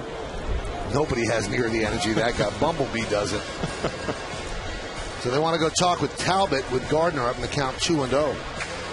You know, Talbot's done a real good job here. He got a leadoff double, and all of a sudden he did a great thing. You know, he gets that...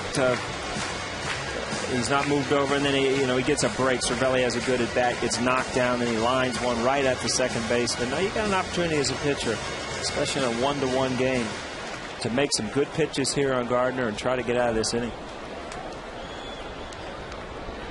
Those are some big league sunglasses right there. I'm not even going to go there, Michael, because they look like they might fit you. I don't know. I'm glad you didn't go there. Not even going to go there. Maybe this time for you leave after 4 games. Wow.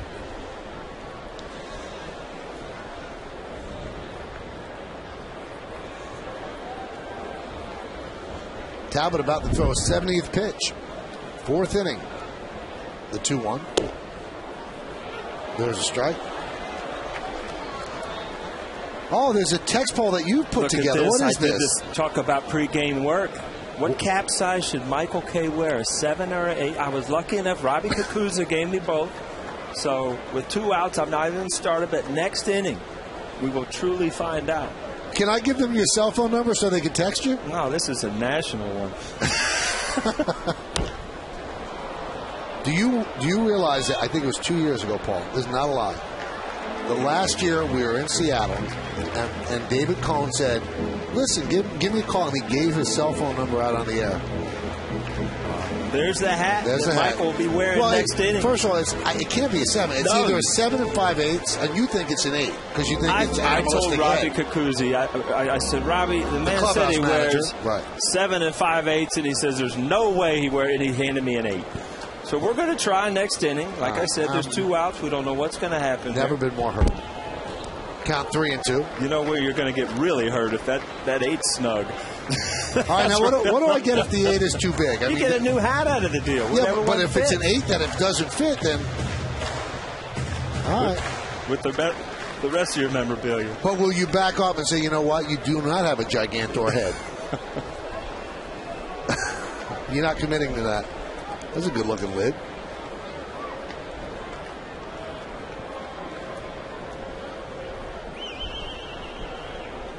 The 3-2. Hot shot up the middle, a base hit for Gardner. Here comes Swisher. He'll score. Gardner's 2 for 2. He has an RBI single, and the Yankees lead 2-1.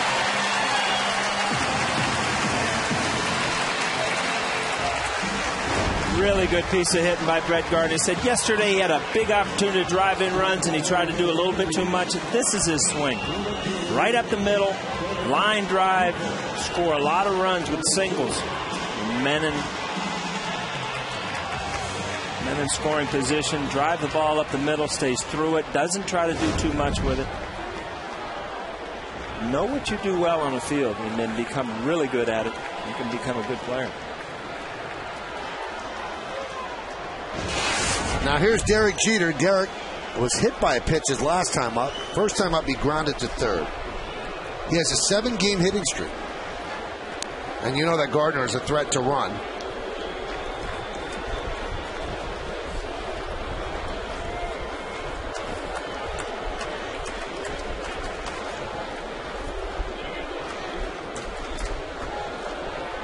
$18 stolen bases, has been caught twice.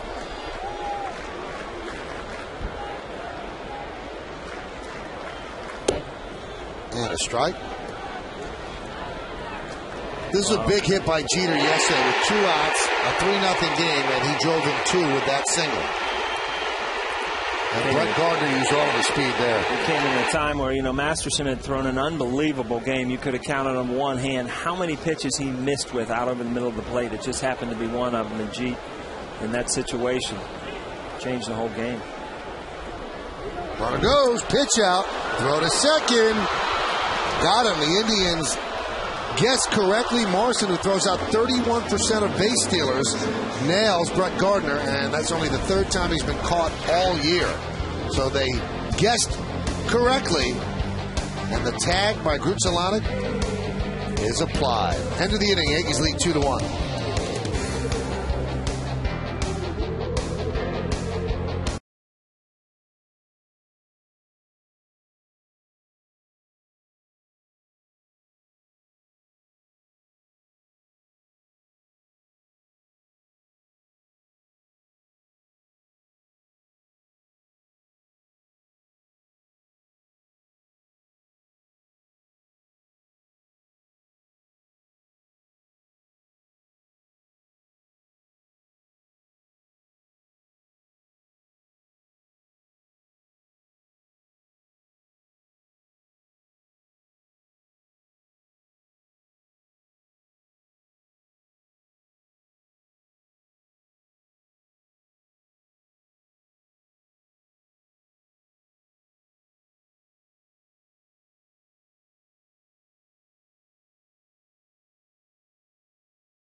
Gardner, he leads off. And by the way, Grucholanic did not make the tag. It was Donald, Jason Donald. So you score that 2-6 to end the inning. But the Yankees did take the lead. 1 run on 2 hits and nobody left. So the Yankees up 2-1. And Morrison has an 0-1 count against Pettit.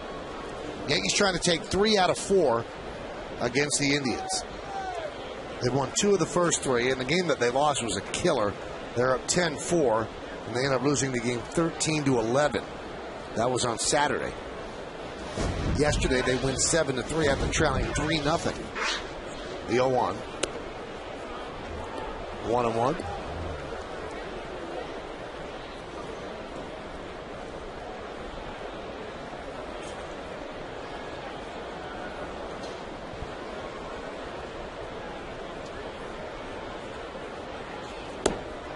Pitch outside.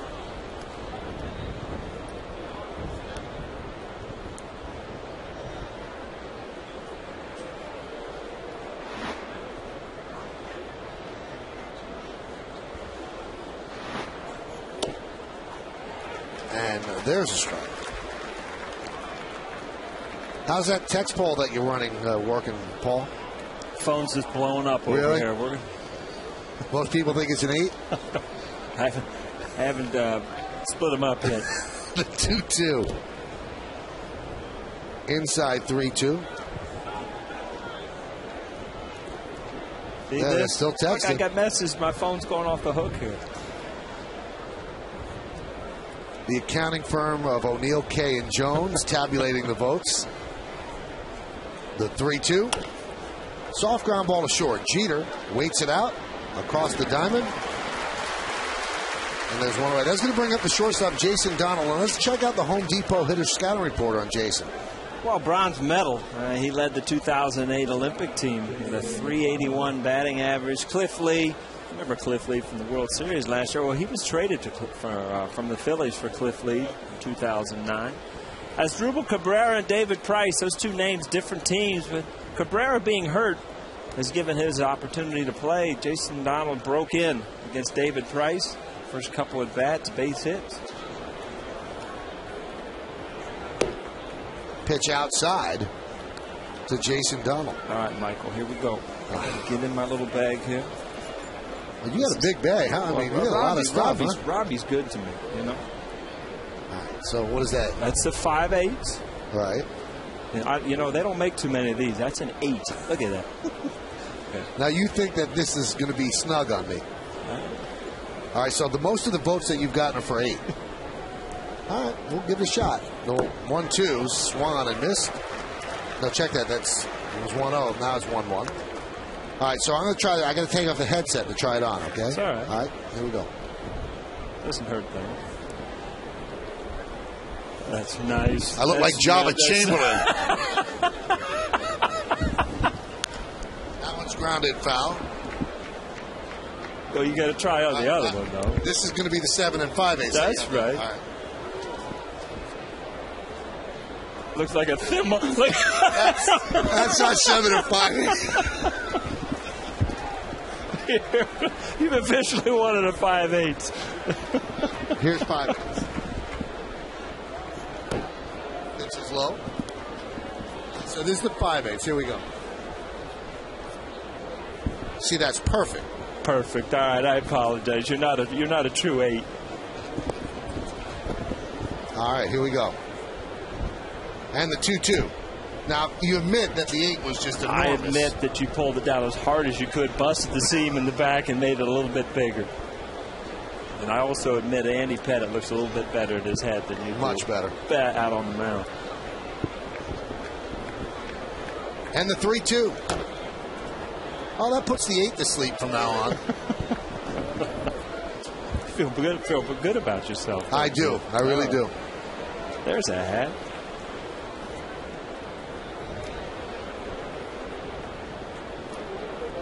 So you had the 7 and 3/8 there just to make me look bad, right? Just had to slip it in there. Strike 3. Good. Slip that pitch in there, right on the outside part of the plate, 2-away. Again, Andy Pettit has control of all of his pitches. That's kind of a cut fastball. Just hits the outside corner. He's used his curveball. It looks like he thought kind of got a little confused on how many outs there were. Sure, now there's 2. You know, just as dreadful as that one game was it game 2 with the pitching? It was, it was game 2. The Saturday. other games have been well pitched on both sides, really. I mean, yesterday, Masterson threw a great game for 7th inning. Burnett was top of his game. Pettit been really sharp today. There's a ground ball to short. Backhanded by Jeter. He sets, fires, and they get Trevor Crow for the final out of the 5th. Indians go down 1-2-3, 8 in a row by Andy Pettit. We're halfway through. Yankees 2, Indians 1.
in June are you looking forward to the most? You've been texting us at 58772, and here's how you voted. 32% say the NBA Finals, and the World Cup is the winner at 41%. Hey, that is pretty important. Every 4 years they get that, and the whole world cares about that. It shows you that I think if you took this vote in any other country, the NBA Finals wouldn't even be that close. Yeah, that's amazing. You know what? I kind of overlooked the U.S. Open there at Pebble Beach. That's kind of a neat event, too. I just got a text, scolded from one of my golf buddies, too. How can you not say the U.S. Open? I kind of overlooked that. Was that from Frank and Mary or just another? No, Frankie's not the golfing type. The 1-0?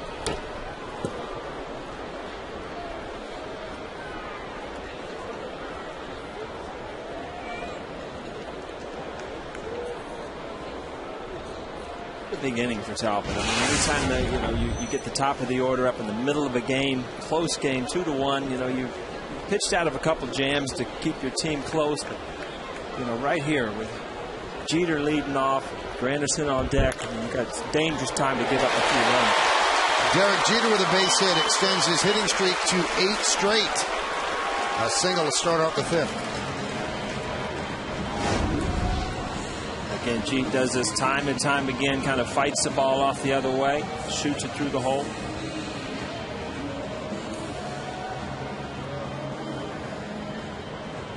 A bit of a wobble on that bat on the Esmo.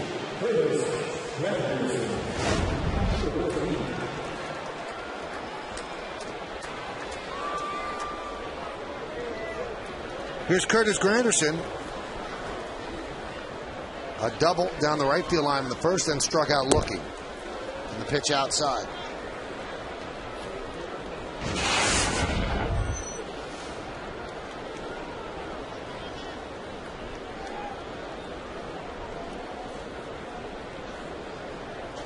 Curtis 3 for 9 so far in this series. Came off the DL on Friday. Close to a month out with that groin. And he looks like he's in good health. It looks like it's all the way back because he's been explosive on the bases. Doesn't have a limp at all. Doesn't seem to be showing any kind of reluctance to bust it. So stayed on the DL long enough.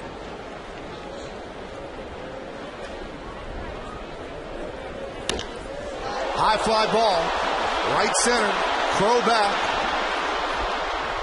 He'll make the play as Jeter jogs back to first. I'll tell you what, if you're a pitcher from an opposing team, every time that ball's hit hard into right center, you kind of hold your breath. Last year, it seemed like everything it hit out there was finding the seats. This year, Michael, I think you said maybe the old stadium being taken down has kind of changed it a little bit. Well, the wind patterns certainly have changed because the old stadium being up, it was along the first base grandstand. Wind wouldn't be allowed to come that way because it was being blocked by the old building, but now that building is gone, so kind of cross currents from third base and first. Maybe it neutralized that jet stream. Pitch outside to Mark Teixeira. And it makes more sense playing like this because the dimensions, Paul, would not indicate it should be a home run haven. Because the place across the street wasn't a home run haven. Right. So it had to be the wind currents, and then now with the new ballpark down, the home run's certainly down. It's not a big yard. It's not. It doesn't play like Target Field or City Field, but I think it plays fair, don't you think? I think right center, because it goes straight across, might play a little shorter, but center field is still a bomb, and left center field is definitely still a poke. So I think as a pitcher, if you can keep the ball in certain parts of the park here, it can play big. Grounded to second. They go to third for one, back to first. Not in time. Now, I say go to third. The third baseman is the one who covered. They obviously go to second base, so you score that 4-5, and they couldn't turn the double play. This is probably really kind of an uncomfortable play. You're not used to turning the double play, playing at third base. We should have asked Rex Ryan what you call this. Is this a cover two, or is this you got a zone defense going here? I think you're flooding the zone there. And Teixeira touches up, clearly ahead of the throw. Here's Alex Rodriguez. He drove in a run with a single to right center. That was in the first inning, then struck out in the third.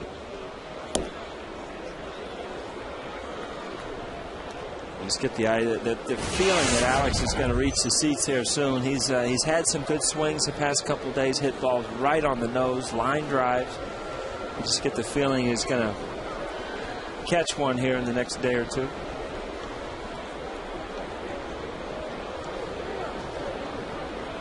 And Alex Rodriguez gets plumped.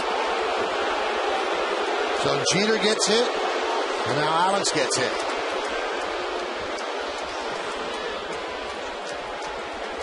You know, again, Talbot, you talk about that he can't miss over the middle of the plate. And, you know, if he's going to throw that two-seam fastball in, he's going to miss. It looks like it hit the pad first. And then the belt. Belt buckle, yeah.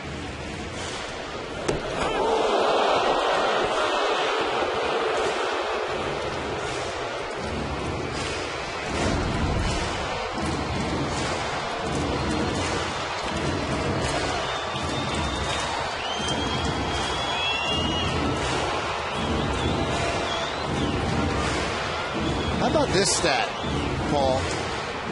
On this date last year, through this many games, Alex had 7 home runs. He has 6 now. Now, what makes it startling is he had 7 home runs, but he missed the first 28 games because of the hip surgery. So the power is not there this year. He hasn't missed many games, certainly none because of injury. So he's 1 under what he did last year after missing a month. So you said when we did the batting practice show, Paul, that he hits them in bunches like he did that last day in Tampa Bay. Right. 2 home runs and 7 ribbies in 1 inning, but it doesn't seem like he's driving the ball for power so far. Yeah, and if you look at his hits the last couple of days, I mean, they've been hit as hard as any of his home runs. They've been line drives. And, some years your swing is just a little bit different, and sometimes it just, it takes a while for you to get into a groove. Who knows? If we're talking about this in September, it's definitely a different view. Cano with a fly ball to right. Shelley Duncan right there, and that will do it. No runs a hit, no errors, and 2 men left. We played 5 at the stadium. It's 2-1 Yankees.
This 2-5 for the Orioles, 5.76. Javier Vazquez tried to bounce back from a bad start, 3-5, 6.86. That bad start in Minneapolis. 6 o'clock is our BP show. 6:30 is the pregame show. And 7:07 will be first pitch right here on Yes. First pitch to Groot Solanic is a ball to count 1-0. Yankees lead 2-1. Pitcher's duel. That one is lined into left center field, giving Chase Granderson there 1 out. 9 in a row for Pettit. second consecutive really, really good start. He was really good in Minnesota. Been great today. As you've talked about it, Michael, he's been more consistent this year than ever. I mean, it's just, I think it all stems on his curveball, being able to throw it for strikes whenever he wants.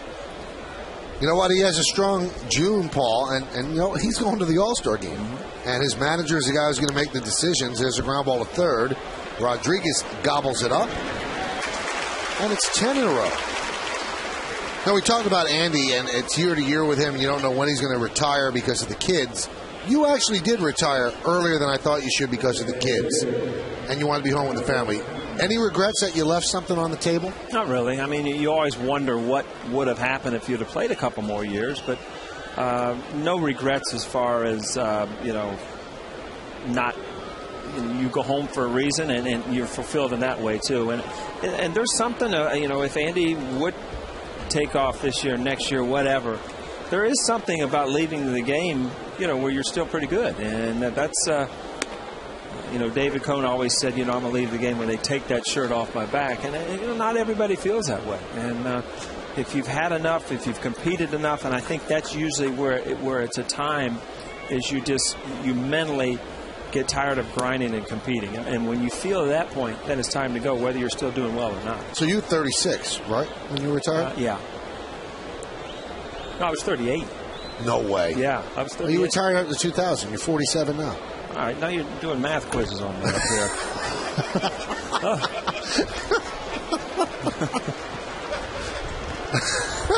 Well, when's your birthday? February 25th. 1963. Come on, let's figure this out. Well, you're 37. Okay.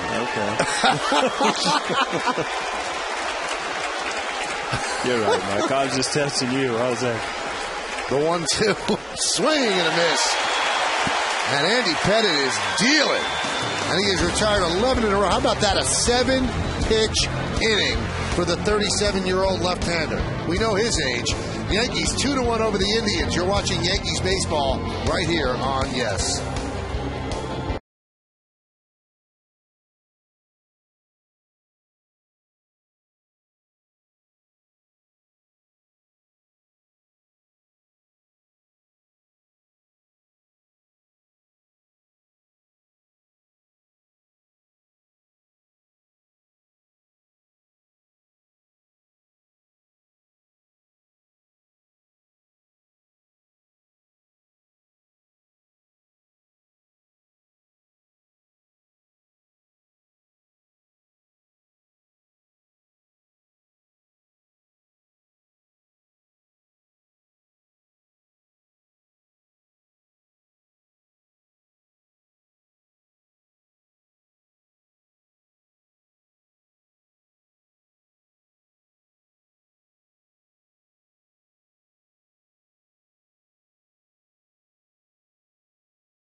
Inning. 11 in a row for Pettit, and here's Nick Swisher. Mitch Talbot hasn't matched Andy pitch for pitch, but has certainly done a nice job as the Yankees just hold a 2-1 lead. Talbot's thrown 87 pitches, 6-3. He was 3-1 with a 2.05 in 4 April starts.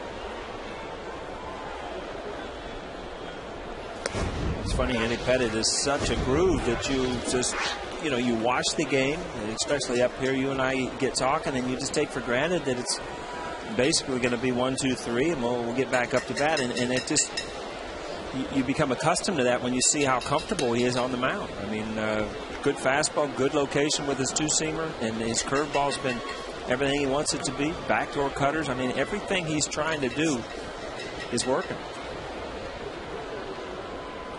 The 2-0. High fly ball, left field. Drifting back is Kearns.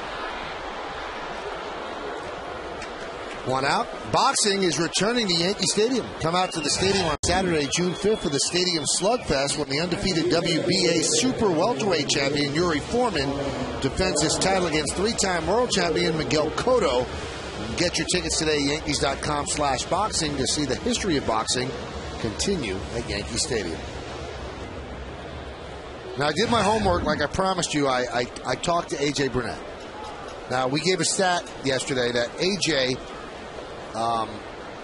has a batting average against much higher with the bases empty than with people on base. Miranda pops that one up. Donald makes the play. So obviously he's pitching to an under 200 batting average against, working out of the stretch. He had a great game yesterday, no walks. And I said to him, I told him the stats. They said, well, shouldn't that be the other way around? I said, yeah. He goes, oh. I said, well, have you ever thought about pitching out of the stretch? And he looked at me and goes, not until you just brought that up. That's amazing how a pitcher wouldn't know that. You would think as obvious as it is his numbers, that he would know that. But, it can change your mechanics, can make it a lot more simple being from the stretch. But, either way, you got great stuff from the stretch or the windup. And yesterday, it was fun to call the game because he had everything. Cervelli grounds out to Peralta, and a quick inning for Talbot as he retires the Yankees in order. And we go to the 7-2-1 Bombers.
Us with the Coors Light Cold Hard Blast.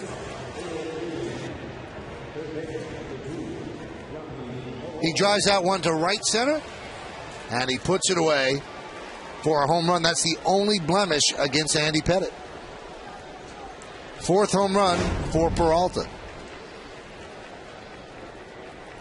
And that tied the game at 1-1, but the Yankees have retaken the lead 2-1, and a big swing and a miss. And you see Andy went to a breaking ball there, and Johnny Peralta, I mean, he hit that ball out, got a little bit of the plate, wasn't too bad of a pitch, but Peralta's such a good fastball hitter, you just got to mix it up a lot. He's surprised if you saw cutters, change-ups, and curveballs this whole count. Verizon Wireless scoreboard shows us the Yankees up 2-1. There's a cutter inside.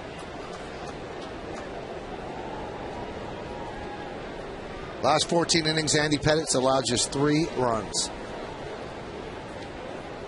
2 against the Twins and 1 here today. Change up.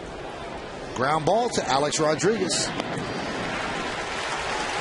12 in a row for Pettit. You know, I got to give you one quick stat, Paul. In the 6th inning, both teams retired 1-2-3, 1-2-3. Andy did it on 7 pitches, and Talbot did it on 5. So 12 pitches to get 6 outs. Yeah, you don't see that very often.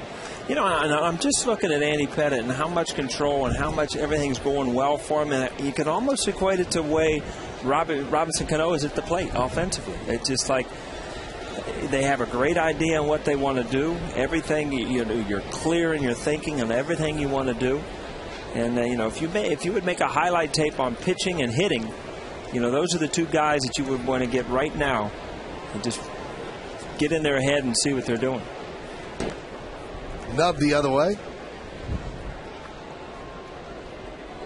Want to remind everybody that at 3 o'clock Eastern Time, every game will be stopped, and we will have a moment of silence so we can remember those that have fallen to provide the freedom that this country enjoys. So in 4 minutes, the 5 other Major League games going on, 6 other, will be held up, including right here at the stadium between the Yankees and the Indians. Wherever we are in the game, there'll be a stoppage in play.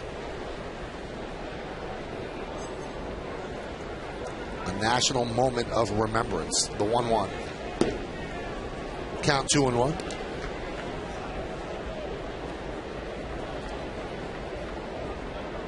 Andy talking to himself.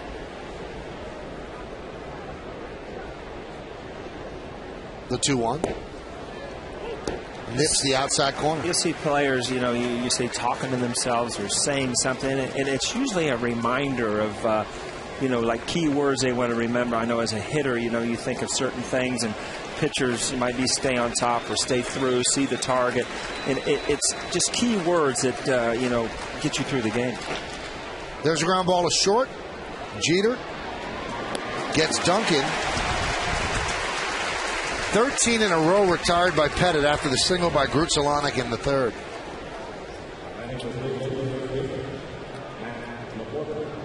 And here's Matt Laporta, who is 1 for 2 against Pettit.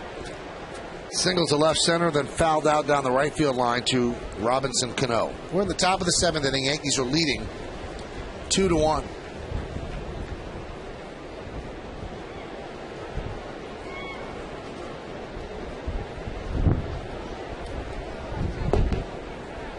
Count 1-0.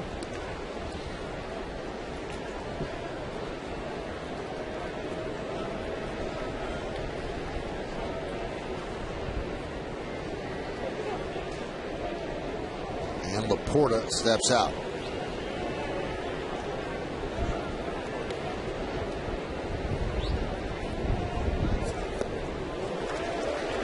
Swing and a miss.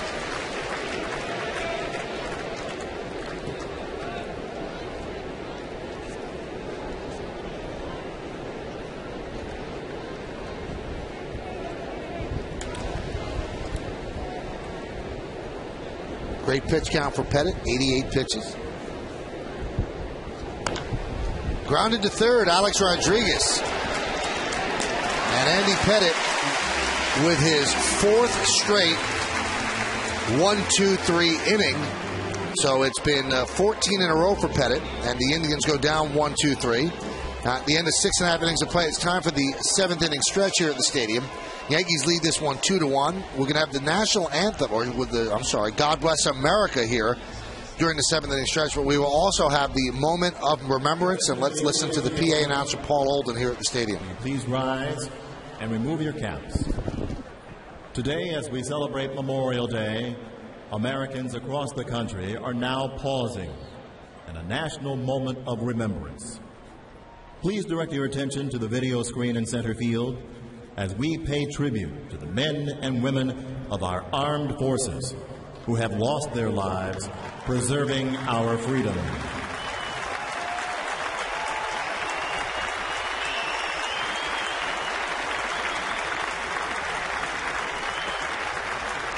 On this day, for one brief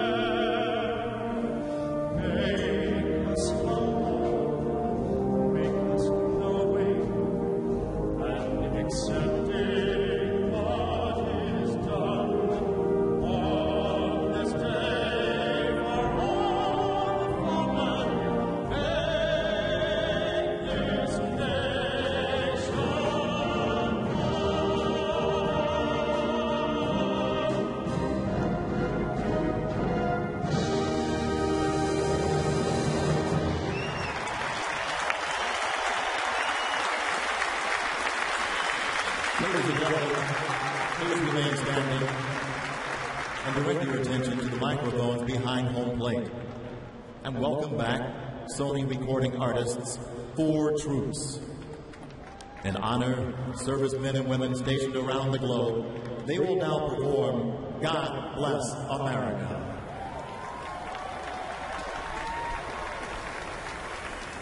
God bless America, land that I love. Stand beside her and guide her through the night with the light from above.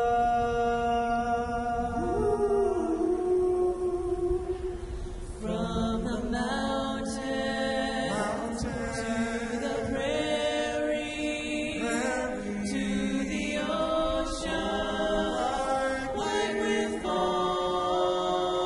Oh, God bless America,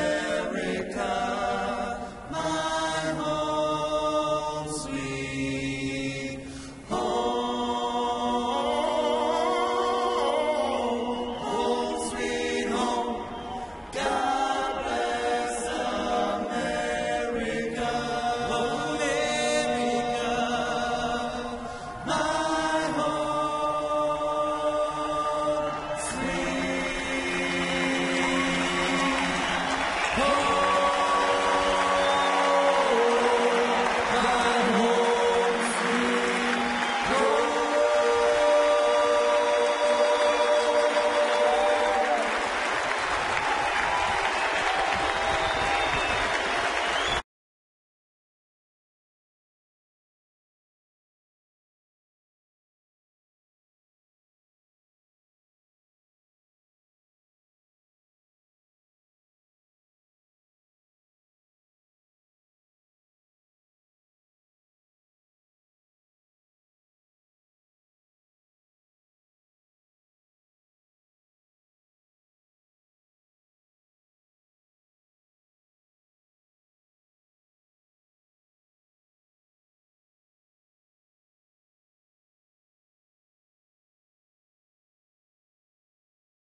Bottom of the 7th inning, after a national moment of remembrance and a great rendition of our national anthem by 4 Troops on the Verizon scoreboard, 2-1, and they also gave us God Bless America in the 7th inning, so the national anthem before the game, and then in the 7th inning, God Bless America, riveting the crowd, and really a nice moment here on Memorial Day, because I know people always say Happy Memorial Day, but we are remembering the fallen that have given their lives to give us the freedom that we enjoy today. So we thank them for that.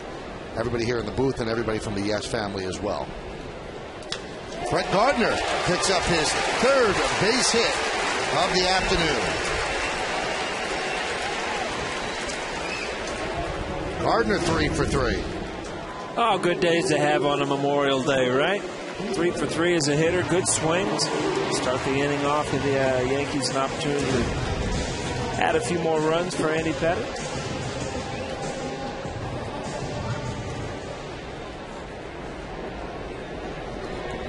Last time up, Gardner was caught stealing. Rafael Perez is up for the Indians in their bullpen. Talbot with 93 pitches. Here's Jeter. Jeter's single his last time up. Hit by a pitch previously and then grounded to a third. There's Perez on the first pitch he saw in the first inning. See Derek as a hitter, as a right-handed hitter, and with a base stealer on, you're always, kind of peeking out of the corner of your eye to see if he's going. You'll take a strike to give him an opportunity to steal a base, but you hate to get yourself in a hole if the runner doesn't run. Now Jeter's used to that because for all those years he batted second. So he's used to being in that situation. Did it with Chuck Knobloch. Last year they flip-flopped, he and Johnny Damon, but before that Damon was leading off and Derek was batting second.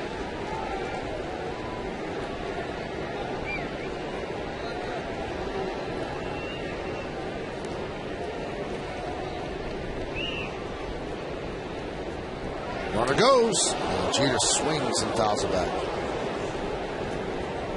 Was that a hit and run, or was Jeter protecting the plate? No, that's. Gardner's on his own. When you have a guy with that speed, you don't waste an out with a hit and run, especially with the lead. Gardner got a good jump. Jeter got too good of a pitch to take. And took the first pitch, which was a breaking ball. Like he's trying to aim at that hole is what he was trying to do.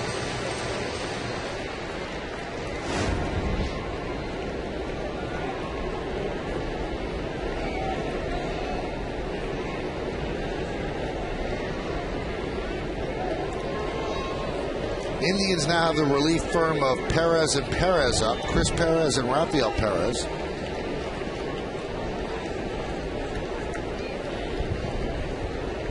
We've seen both of them in this 4-game set. You ever get their uniforms mixed up? Check what number it is. Very close, 53 and 54. Runner goes. Throw to second. Hey, how about Will Marson gunning down the speedy Brett Gardner twice in one game? Well, one on a pitch out and one right here. A pretty good pitch to throw on. Gardner gets a decent jump. You see, just a great throw. G takes the pitch for him. Good exchange. Good throw. Marson has thrown out 12 of 34 base runners, and that makes his day because he just got himself a brand name.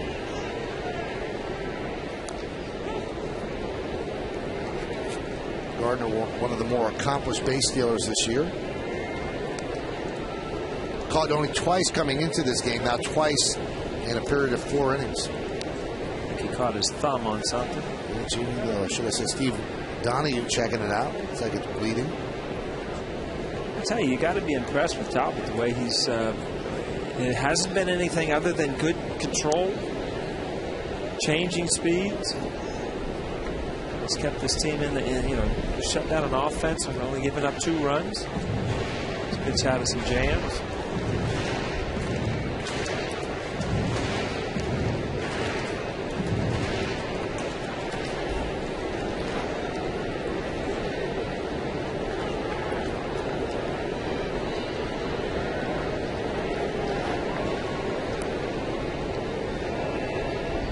And the 3-2 to Jeter. Rounded up the middle, a base hit. Jeter's second base hit, a multi-hit game for him. Let's take a look at how Gardner might have banged up his hand. His left thumb hits the bag. The right one collides with the left foot of Jason Donald. A lot of times that's he wears that guard to try to protect it, and you kind of hook that thumb on the bag every once in a while when you go in. Just hope he didn't stretch that ligament in there. Well, Manny Acta is going to take the ball for Mitch Talbot. And Perez is coming in, but it's going to be Rafael Perez against Curtis Granderson in just a moment.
Rest of the game, and Matty Acton made the call to the bullpen. Brought to you by AT&T.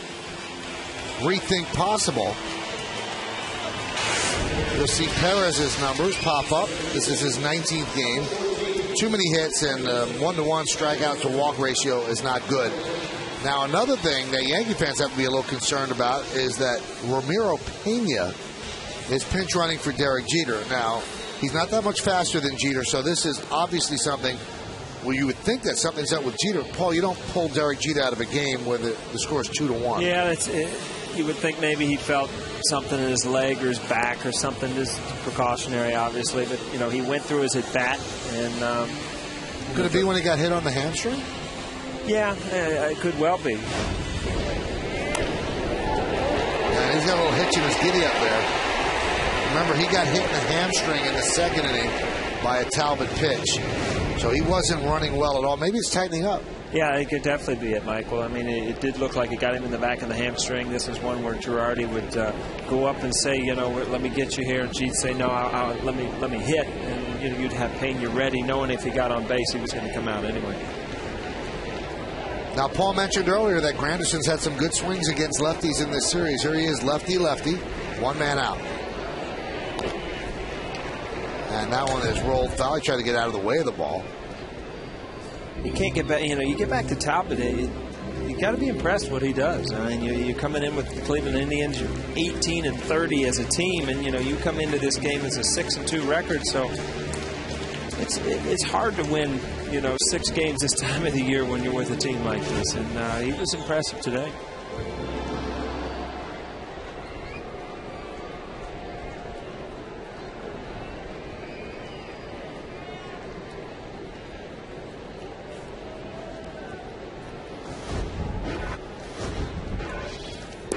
Outside to Granderson.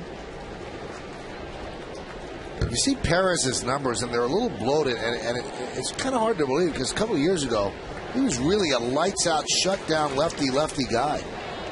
But he is struggling. He got those couple of years that he did really well, too. He got a lot of appearances, a lot of innings in, and might be starting to take its toll. You can see how he could be tough, you know, tall, lanky lefty, kind of slings the ball at you from the left side, makes it really hard to pick up the ball.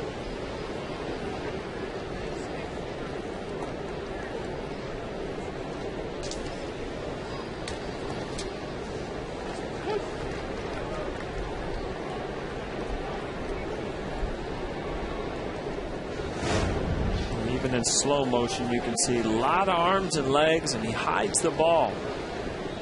Kind of throws it around his body.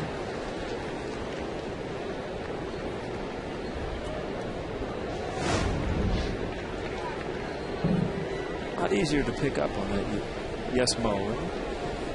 You would have liked it hitting with the pitcher in Yes-Mo, and you in Fast-Mo, and Granderson with the base-Mo. So Granderson, another hit against the lefty. He is 2 for 4 now today as Pena advances to second.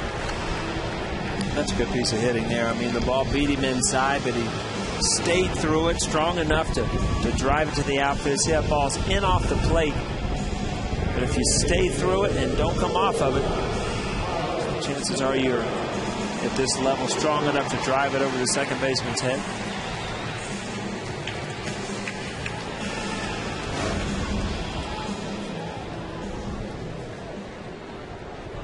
Michael, you talked about it's good to see him swinging the bat well, and it looks like he's passed all the tests as far as running, getting breaks in the outfield. Another opportunity for Teixeira. Men in scoring position. And batting from the right side. Pitch outside. Now you wonder why they're keeping in Perez. They've got a righty ready. You could spin Teixeira around to a side that he's struggling with, and then you have Rodriguez next. I mean, if you're waiting for Cano, you still have to navigate Teixeira and Rodriguez. Garrett sitting next to one of the Yankee trainers, talking things over.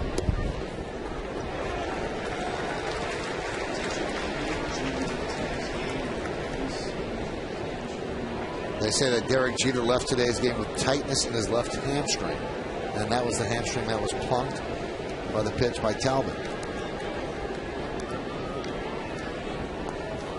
That one gets past Morrison, and both runners move up. So a wild pitch by Rafael Perez.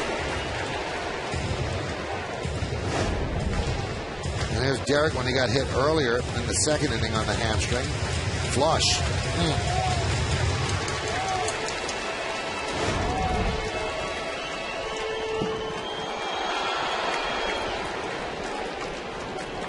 And that forces the Indians to intentionally walk Teixeira. And let's see if they bring in the right-hander to face A-Rod. And they will. Manny Acta makes his way out of the dugout. Manny walking slowly, but the bullpen door is open, and Chris Perez will make his way in. So the base is loaded for the Yankees. They hold a one-run lead. They can give themselves a comfortable lead. A-Rod against Perez when we get back.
Vote early and vote often. Vote today at Yankees.com.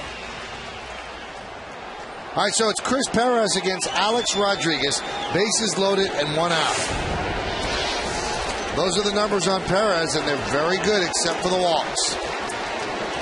Big spot in the game for the Yankees to get some breathing room for the final two innings. 1-0.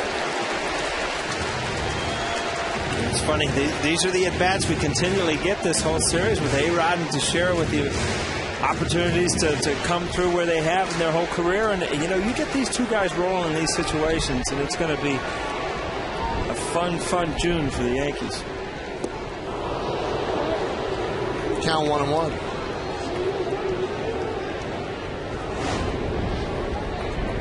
Breaking ball slider away.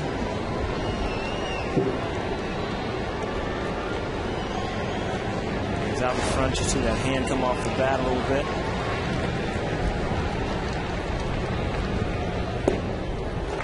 Missed outside with the fastball. We're counting 2-1. Who's that pitcher, Michael? You see Perez, he brings the ball out of his glove and kind of keeps it out of his glove as he's delivering. Was it Rob Mann or somebody else did like that? I don't remember.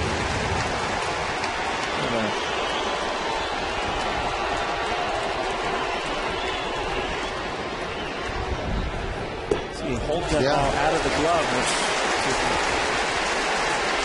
Well, A-Rod's had one grand slam this year. That was against the Twins. We showed you on the open. And that was off Matt Guerrero. And that was a bad matchup. And A-Rod took advantage of it. Gave the Yankees a lead. They ended up winning that game. Well, the dangerous pitch here. 3-1. Alex Rodriguez, bases loaded. High drive, center field. Going back, Crow, track, wall, See ya! A grand slam for Alex Rodriguez. And the Yankees have broken it open. They lead 6-1. Against the Twins, they intentionally walk Teixeira. Against the Indians, they intentionally walk Teixeira. And he hits a grand slam. And that is the 20th grand slam of his career. And it breaks a tie with Eddie Murray. One more, and he ties Manny Ramirez. 3 more, the all-time leader, Lou Gehrig. But for today, it means 6-1 Yanks.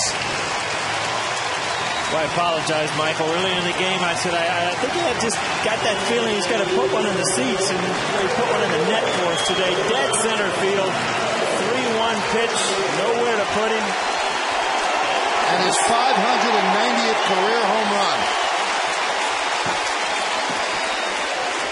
So you could see Alex Rodriguez the last couple days starting to hit some balls right on the nose. And you're getting a 3-1 count. I mean, he's the type of pitcher, a hitter that can look for anything out over the plate and drive it to dead center field. 5 times as a Yankee, or in the last year and a half, Paul, they intentionally walked Mark Teixeira against A-Rod. He's 5 for 5. Yeah, I mean, it sets up a challenge. You know, it kind of puts your ego at a challenge to prove that, you can't do that. You hear that sound. A lot of times that just not a better feeling in the world for a hitter to hit a grand slam.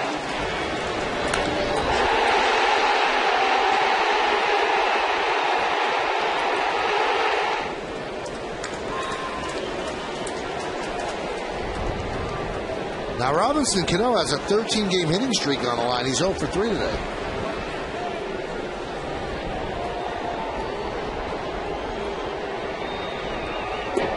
And the count now, 3-2. And yes, Mo, here's the point of contact. That bat doesn't waver at all, and he sends it into Monument Park. 20 grand slams. That one is driven deep to right field. Duncan back, looking. See ya! Back-to-back home run for the Yankees. A grand slam by A-Rod. A solo shot by Cano. And the Yankees lead 7-1.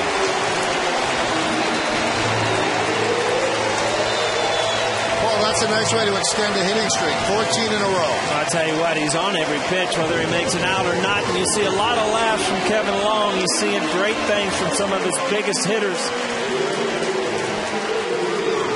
You should feel like some of that early work's really coming through. And A-Rod's going to sit and tell, this is what we worked on. This is what we're doing.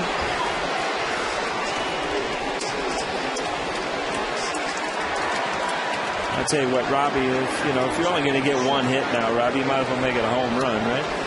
11th home run of the year leads the Yankees. And here's the pitch to Swisher. It's a strike. No, inside fastball. And like I said, if the ball's away, he'll drive it away. The only question was that high enough? It was going to be a hit. See a slider down and in. He could not hold up, so the count 0-2. This is Alex watching Cano. He knows that the Yankees just went back-to-back. So his grand slam energized the crowd, kind of reignited the team, and Andy Pettitte has himself a 7-1 lead. That's if you're Robbie Cano, and you have a 7-1 lead, you can jokingly go over to A-Rod and say, hey, thanks for picking up everybody, not leaving a few on there for me.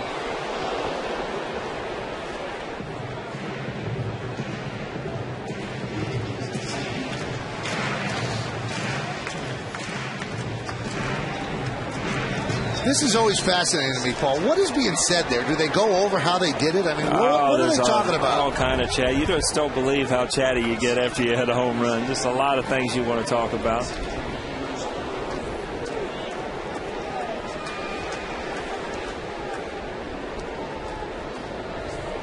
Is it trash talk? Is it bragging? It's not bragging. It's just kind of fun talk, kind of trash talk. But yeah. Who's went farther, who called, just...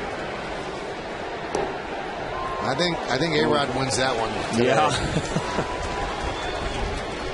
So 7 home runs for Alex, and now 39. Check that. 40 runs batted in. So he takes the team lead away from Cano. Alex with a 5 RBI day. 2-2.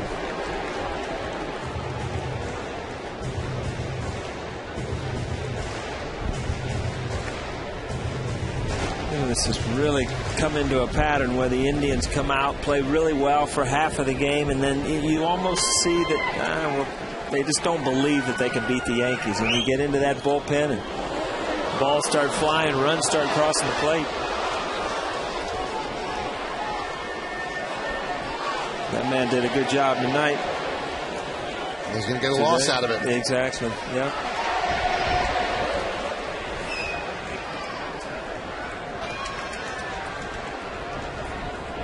Two. Swisher hanging in there. I think they got a piece of the home plate umpire, Dana Demuth.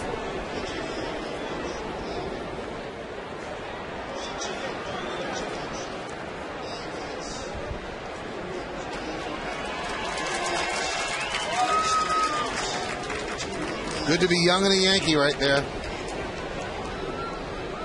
The 2-2. That's what you miss, though, the most, right, Paul? The competing and then... Yeah, I mean, just going home on a day like this where you've had a big hit, just, you know, you still have a lot of emotion day in and day out. You get to go home and relax on a night game knowing you did everything you could to help the team win. Good feeling. 3-2. A base hit off the bat of Swisher. Duncan cuts the ball off. Swisher is going to go to second when the ball is bobbled. And he will make it. For Nick, that's his second hit. Now, obviously, the key at bat in this game is the Alex Rodriguez Grand Slam. So let's look at it pitch by pitch, Paul. It's brought to us by Suzuki Kazashi. Well, if you look at the mistake here, the first pitch, a good slider. That was a backup right there. Strike one. But now you've got to get that second strike. And you've got to get Alex in a defensive mode. What happened? Now he fell behind a 3-1. Now he's got to pitch over the middle of the plate. Never got to that strike two to put any pressure on Alex Rodriguez. Put him in a hitting mode.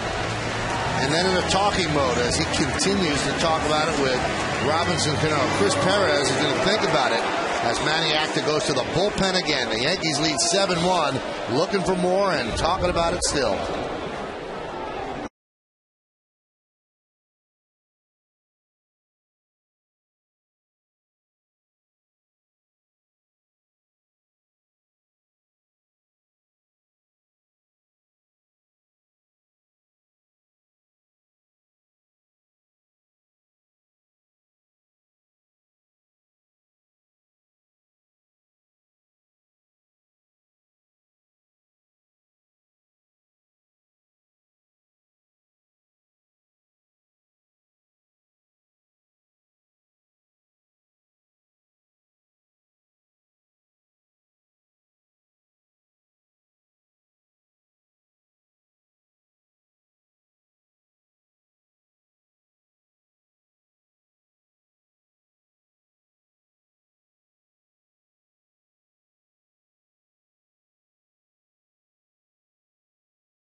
The New York Yankees. Crowd still buzzing from the back-to-back home runs. The A-Rod Grand Slam, the solo shot by Cano. Now Nick Swisher's base hit has scored a double, and that will knock out Chris Perez and bring in Jamie Wright. Still just one out. And the only out was recorded on a caught steal. Here's Jamie Wright's numbers. 18th game, 1-2, 4.58. More than a hit per inning, and the walks are too high, and he will face Juan Miranda. You know, it's funny because a lot of these guys that have come out of the pen for the Cleveland Indians came in this series with pretty decent numbers. And I tell you what, ever since the bullpen door has opened this whole series, it's like a different Yankee lineup has come up. The balls just start flying. Yankees have pounded out 13 hits and 7 runs. Chano Park is warming in the bullpen for the Yankees, so they might take Andy Pettitte out because of the lead and why push him, save some pitches. He is 37 years old. And a long break. I mean, it's... There's a base hit to right field. Let's see if they try to score Swisher. Well, they'll hold him up as Duncan comes up throwing. A base hit for Miranda.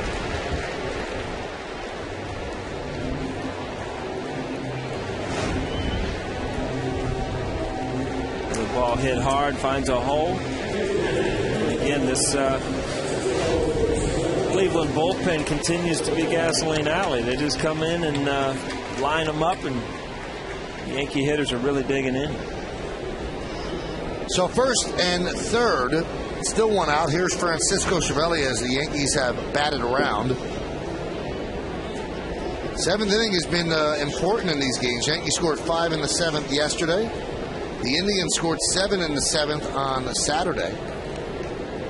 And the Yankees scored 4 in the 7th on Friday. So it's been lucky 7 for somebody. That's a lot of run production for one inning, huh?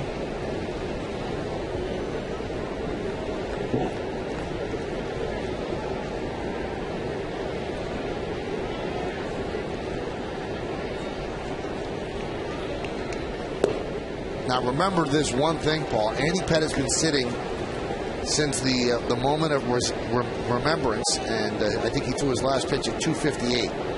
So right now it's 3:34.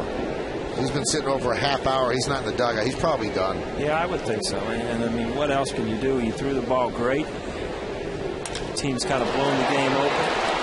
This should get a run in. The catch is made by Crow. Tagging is Swisher. He will score easily. It's 8-1 Yankees.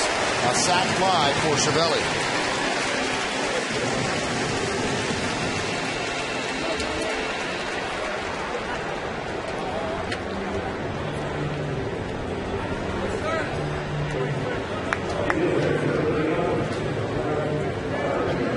I mean, Cervelli has gotten this opportunity with Georgie being out to do some things, and he's proved to some people what he can do at the plate, especially with men in scoring position. Pretty smart hitter, knows how to get the ball out of the infield to get runs in. 23 runs batted in for Cervelli. Here's Gardner. Started the inning with a single and then was caught stealing. Seems like a long time ago, doesn't it? About 30 minutes ago.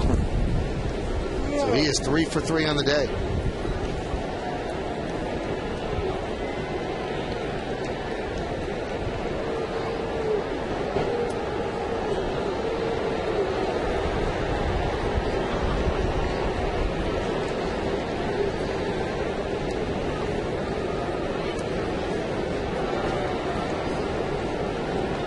$8-14 0 for the Yankees, 1-4-1 for the Indians. The Yankees looking for their 31st win, which would put them 11 games over 500.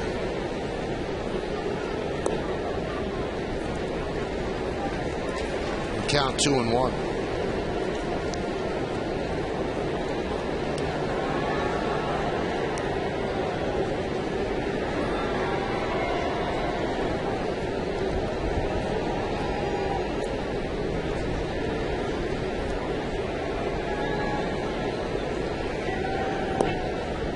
And a strike, count 2-2.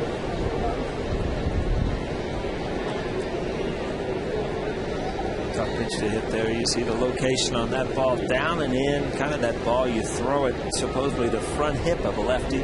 Try to run it back over the inside corner, but that ball ended up down and in. Not much you can do with it. Hopefully, as a hitter, you only have one strike, so you're still in there. The 2-2. Grounded foul.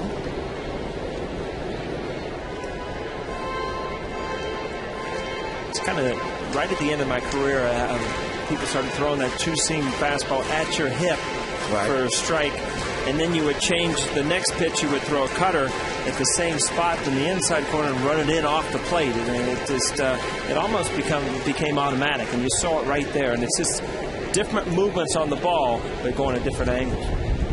2-2. Leiter calls that the scissor effect, and that's certainly something that a lot of pitchers use now.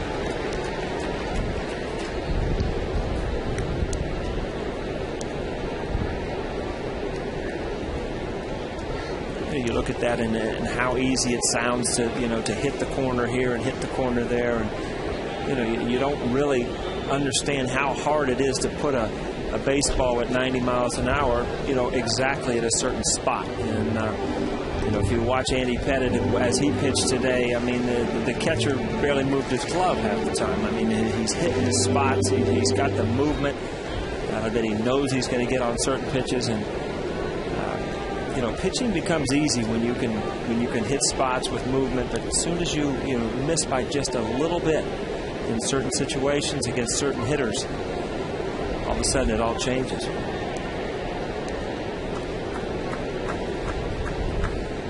Runner goes. Now it's popped up. Right there is Kearns, and that will do it. But the Yankees break this baby open. They lead 8-1, and it all started with this swing. A grand slam off the bat of Alex Rodriguez. His 20th grandy of his career, followed shortly after by Robinson Cano's solo shot. We go to the 8th.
Yes, we are asking you to vote along with us for the Chevy Player of the Game. Text your vote to 58772, or you can vote online at yesnetwork.com. Today's candidates are number 1, Andy Pettit, number 2, Brett Gardner, number 3, Alex Rodriguez, number 4, Robinson Cano. You can vote now, make your voice heard, and standard text messaging rates apply. Who you got, Michael? It's another tough one. Alex Rodriguez, grand slam, but Andy Pettit absolutely dominating again. I think I got to give it to the pitcher. I'm with you. Even without Alex's 5 RBIs, he only gave up 1 run. But, I'd have to give it to Andy Pettit. But we'll see how the vote goes. 8-1, Chan-Ho Park is in. Andy Pettit retired the final 14 batters that he faced. And there's a strike to Lou Morrison. Well, there's a lot of good things happening with Mark Teixeira and Alex Rodriguez this series, and you just hope that as Chan-Ho Park comes in the game, you start to see that resurgence in the bullpen, the late part of the bullpen. Never worry about Mariano, but you worry about that bridge right now to get to Mariano. Not in a game like this, but in the close games. Give these guys opportunities to try to win roles out there. There's Jabba, probably anxious to get back out there after the outing he had the other night. The one thing they want to see out of Park is a fastball that's 95, because that's what he was throwing last year coming out of the bullpen for the Phillies. Now, he's touched it a couple of times, but he's usually pitching at 91, 92, and we've seen so far today 92-mile-an-hour fastball. And there's a difference. It doesn't seem like a lot, but there's a difference. Big difference, yeah. There's a special line as a hitter. You know, it seems to be right at about 93 miles an hour. And then once you get above that, it's a little special. There's a slider there right off the outside corner.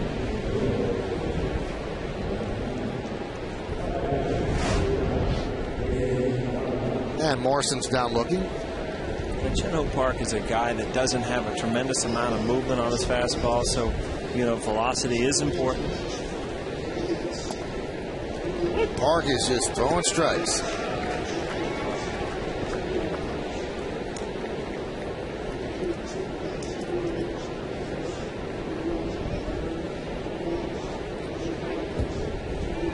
Want to remind everybody that Ramiro Pena, who had pinch run for Jeter, remains in the game and plays shortstop.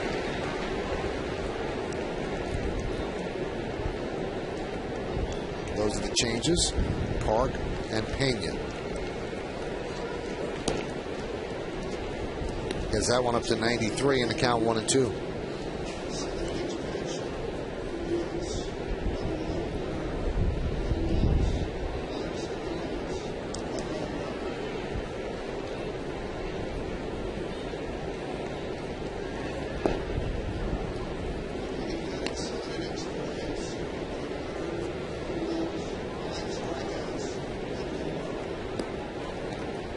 Might have heard in the background Andy Pettit's line, outstanding. 7 innings pitched, gave up 4 hits, 1 run, 5 strikeouts, and did not walk a batter. As Paul said, it seemed like Cervelli never had to move his glove.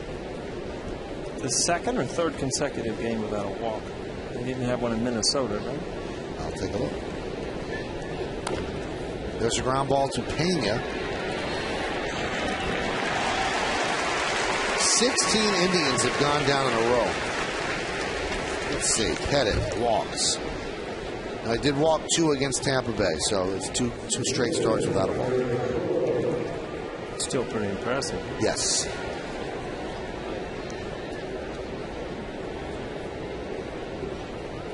Well, Michael, the stadium looks as pretty as it did when you gave that weather report in the top of the second. You know that? Sun shining. Ice cream melting. That's right. Messes to be made. Guys have given up on the Indians. They're just going to start eating. Now they're using expensive water to clean legs. It's a mess. That's someone on the lip.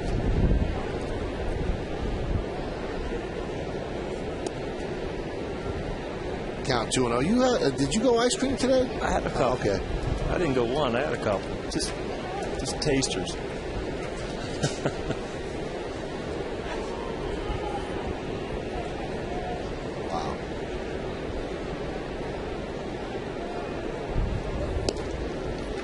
And a strike. Count 2-1 now to Crow. Crow's 0 for 3. Everybody's 0 for something, it seems like. Although Gutsalonic has 2 hits. And the home run by Peralta. That's really the only damage done by the Indians. You know, the scouting report I got from a couple of the Cleveland people that traveled with the team, it really turned out to be perfect. They would say, you get to the 7th inning, that's it. Mm-hmm. And it's like they play 7 innings and then the big boys take over. It's like they don't believe they can win. Right. And you come out, you know, the excitement of the game gets you through the first 4 or 5, and then you just figure out where you are and that you're probably going to lose and go home. 1, 2, 3, 4, 5 straight. 1, 2, 3 innings, 17 in a row. Indians going down. At least the ice cream's good.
grand slam, dead center field. Alex Rodriguez, when you say his 20th grand? 20th grand slam, yep. Third all-time. Second is Manny Ramirez with 21. First with 23 is Lou Gehrig. And the pitch to Ramiro Pena is a strike. Pena, Granderson, and Teixeira here in the 8th against Jamie Wright. And a base hit. Kearns will get it in, so a leadoff single for Ramiro Pena. Hey, after the final out, join Nancy Newman back in the studio for the WB Mason postgame show. You get highlights and analysis from the series finale with the Indians. Plus, Kimberly Jones gets the postgame reactions from the clubhouse. It's all coming up on the WB Mason postgame show. It's only on Yes.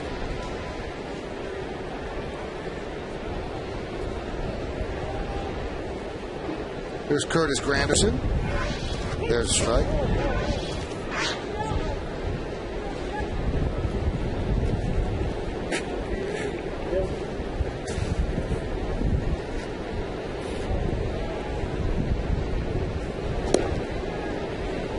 There's a strike.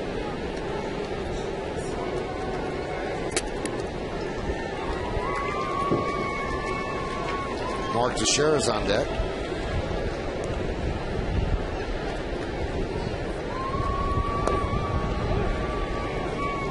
Count 1-2. Granderson 2 for 4 today, and so far since coming up the DL, he is 4 for 11. He'll take that. Joe say he had one more day off before he started playing him every day. Swing and a miss. Tied him up. 1 out.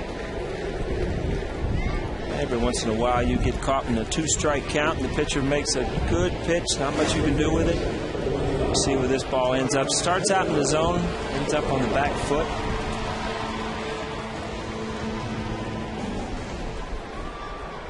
See that little abbreviated swing there, trying to do anything you can to foul it off.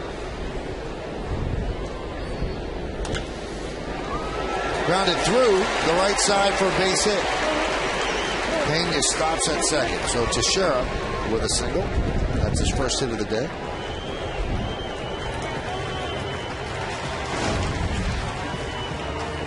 And going up there hacking, don't try to work the count. Late in the game, you know, you want to get your good swings in.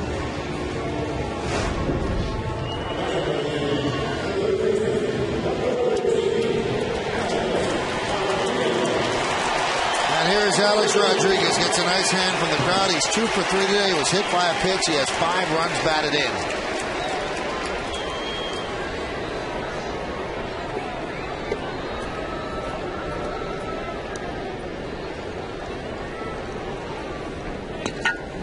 You know, Paul, we do the math. I was talking earlier about the home run total is a little low. Well, if you prorate what he's done over the first almost third of the season, he's going to hit 125 runs batted in. It really is amazing, and he hasn't had his real hot streak yet. I mean, obviously he had a grand slam today, but he'll go through a week where he'll hit 4 or 5 home runs and drive in 15 to 20 runs, and all of a sudden, you know, he'll be up in the league leaders in run production. And you know, when you're that good in one category as far as his offensive numbers, you just get so accustomed to it and so used to it, and it seems so easy that sometimes it takes away from offensively how good this guy is.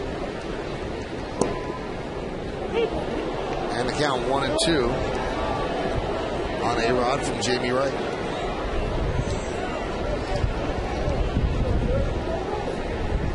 That's one of those pitches as a hitter. You know, this is your at bat. You don't care about the score. You don't care how long they've been out here. You know, you want to be in counts that you can give me a chance to hit.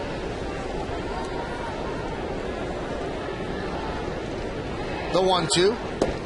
Missed outside, 2-2. 16 hits the Yankees have pounded out. And 8 runs. They lead 8-1. You look at, you know, you were talking about the time of that bottom of the 7th inning being over a half an hour. You look about an hour ago, it was a 1-1 game. Yep. And then a 2-1 game. And then all of a sudden the Yankees just have that seventh inning. I mean, they've shown that they have that offense that can explode and throw a lot of runs up quick. That one is laced into right center field. It is going to be trouble. Cut off in the gap by Crow. Pena scores. A-Rod goes to second with an RBI double.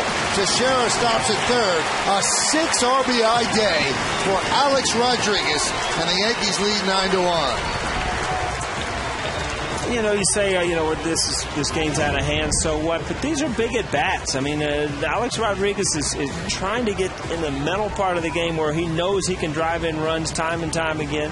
You get used to having good at-bats with men in scoring position. You see the slow motion, top pitch, down and away. Just kind of serves it out to right center. Kevin Russo pinch runs for Alex Rodriguez, and A-Rod gets a nice hand from the crowd.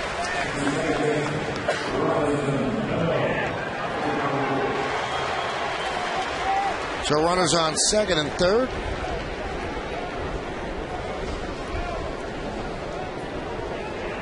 And here's Cano. Pitch outside. So A-Rod has grabbed the RBI lead from Cano. 6 today, 41 on the season. Cano has 1 today, and he has 38 on the season. Kevin Russo, as we mentioned, pinch running for A-Rod.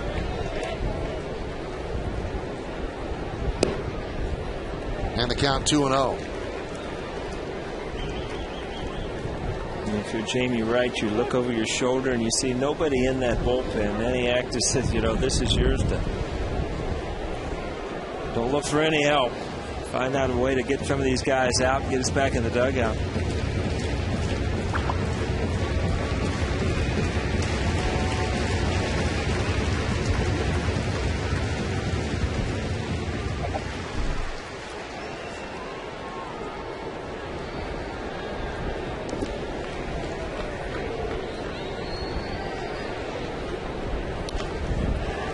Grounded and off the glove of Laporta and into right field. 2 runs will score. And the Yankees lead 11-1. Cano will take that one. 2 hits for him, and now he has 40 runs batted in. Things are going well. Confident hitters. Good things happen. Ball goes off the guy's foot. A couple runs come in.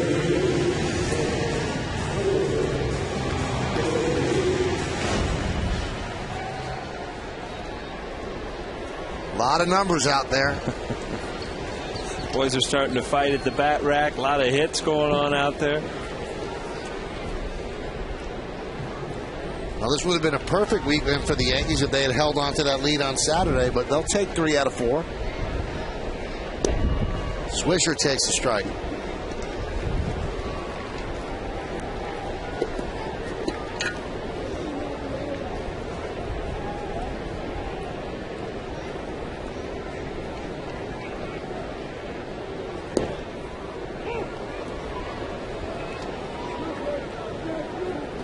Count 0-2.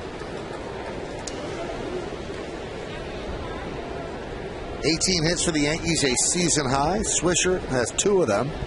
2 hits and 4 at-bats. And the last day of May, and Swisher's not thrilled with that. He has just owned this month, this season. The 0-2. 1-2. Last year, May was not that great for Swisher. April was outstanding, came back down to earth in May, but he had a pretty good April, and he's had an outstanding May for the Yanks. How was your May last year, Mike? Very good. Good? Great May. Great in the booth last May? It was good off the field. Off the Yeah. That's important.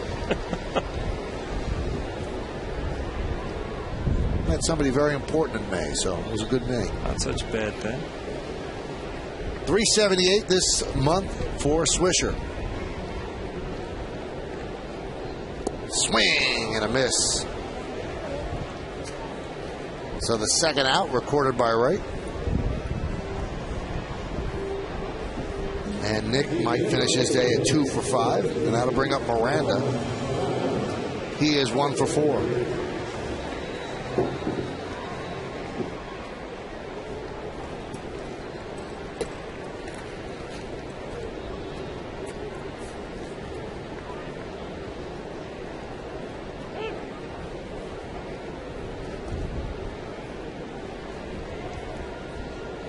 Along with Paul O'Neill and Kimberly Jones, I'm Michael Kay, and you're watching Yankees baseball right here on Yes. We thank you for spending part of your Memorial Day with us.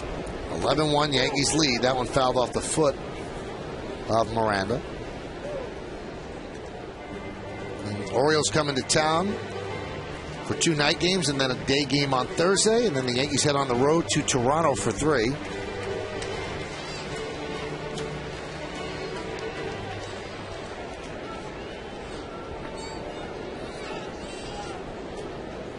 And you talked about Memorial Day kind of being a guide of where you are. Yankees have played very well at home. Always an important stat in my mind. You know, you play 81 games in one ballpark. It's important to win games at home. Get off to, looks like going to be 3 out of 4 out of this first series. The Baltimore Orioles coming in tomorrow.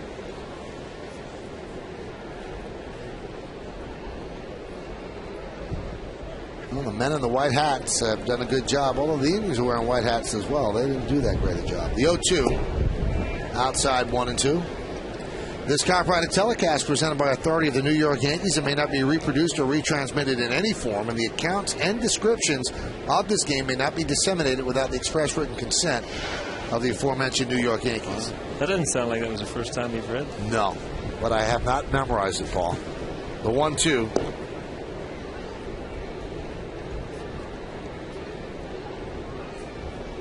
You got to read it the next time you do the game. Yeah, I think you could do it. I don't know that I'd have the impact that you do, Michael, with that. It just sounds like you when it comes out of your mouth. The gravitas? Yeah. Whatever you said, yeah.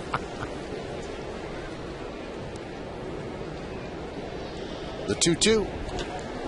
High drive, right field, going back Duncan. And he'll make the play in front of the track for the final out of the 8th. But the Yankees scored 3 runs on 4 hits, no errors, 1 man left. Last legs coming up for the Indians.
And they've held the Indians to just 4 and 1 run. In fact, 17 straight Indians have gone down at the hands of Yankee pitching.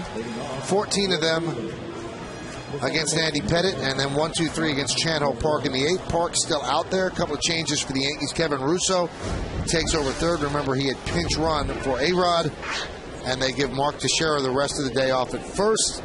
There's Russo as Juan Miranda, the DH, moves out into the field. That means Chan-Ho Park, the pitcher, is now batting in the number 3 hole. Which means the Indians throw a 10 spot up, and Chan-Ho's going to have to hit, huh? Or a pinch hitter. Yeah. I don't know if you give up 10 if you're going to be in the game. That's a good point. Might be Mariano at that point.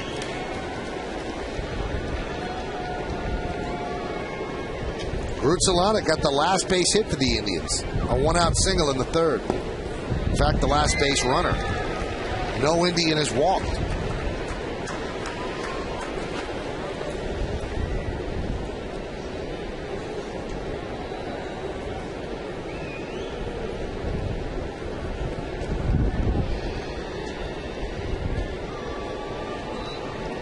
The 1-2. Now, if Andy, of the Yankees hold on, Andy Pettit's going to get his 7th win of the year.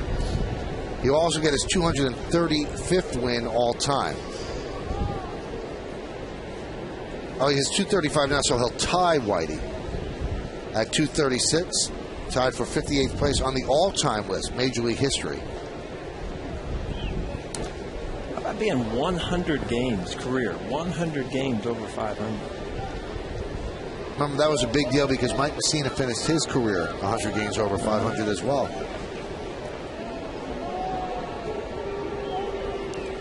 That's consistency. Buzzed him inside, count 3-2.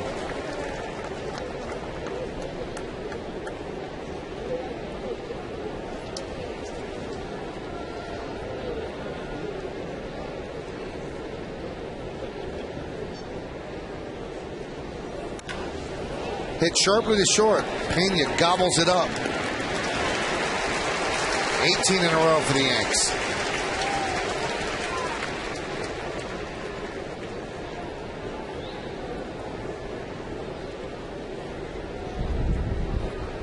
Now, I'm not going to say, Paul, that the Indians don't seem like they're trying, but it doesn't seem like they think they belong on the field. Right, and these are the teams that if you put away early in the game, which you threw it, waited to the 7th today, that you don't expect them to come back with much, because you get in a habit. You either get in a habit as a team as going out and winning games, or you get in a habit of losing games. And right now the Indians are in a habit of going to the ballpark.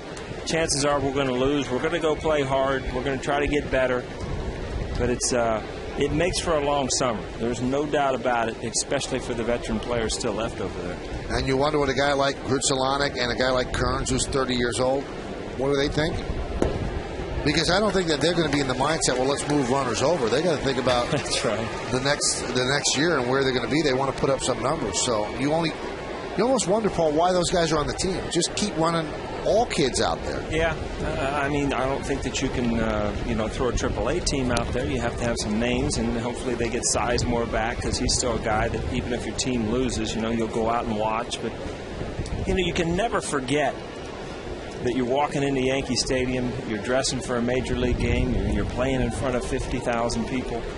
That never gets old. I don't care what team you're on. So there's always going to be spots that, and for veteran players on some subpar teams to try to help along young players. You see it, Shelley Duncan, he's kind of seen both ends of it.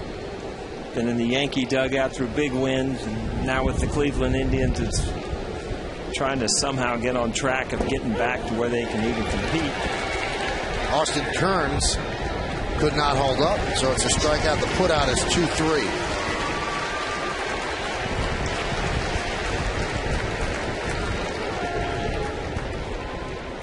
Now, how about this for a stat? I mean, we always talk about control, command, not walking batters. If Andy Pettitte gets this win, certainly looks like he's going to. In his last 13 starts since April of 2008, when he didn't walk a batter, he's 11-0. That's a pretty good recipe for success for a pitcher. Don't walk batters. No, don't walk batters. Don't get in 3-1 counts where you give up grand slams. And it's just pitch ahead. It seems so simple, but as soon as you're ahead in the count, hitters get defensive. And believe me, I've been in both situations, been behind in the count and ahead in the count. And totally different hitter when you're ahead of the count. Count 2-0 to Travis Hafner.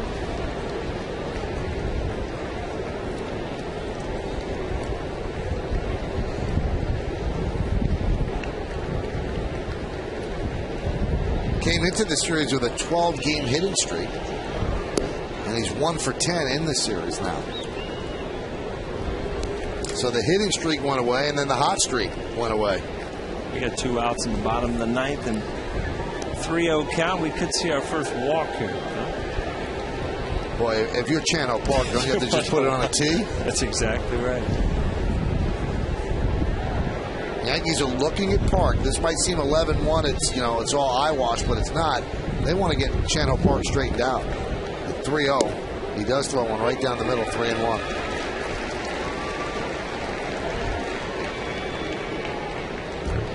You know, if Chad-Ho Park is not going to hit the radar game at 95, 96 anymore, he's going to have to learn to use that slider, maybe learn how to get a little more movement on the fastball. The 3-1. And the Indians are down to their final strike here at the stadium. It's a breaking ball right there. 3-1 count, a cutter, a little slider.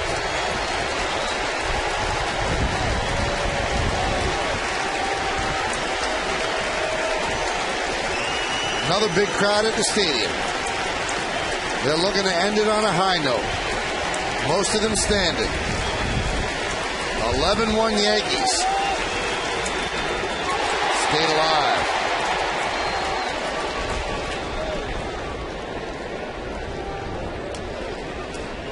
Robinson Cano extended his hitting streak today with a couple of base hits. 3 runs batted in. Cano now with a 14-game hitting streak.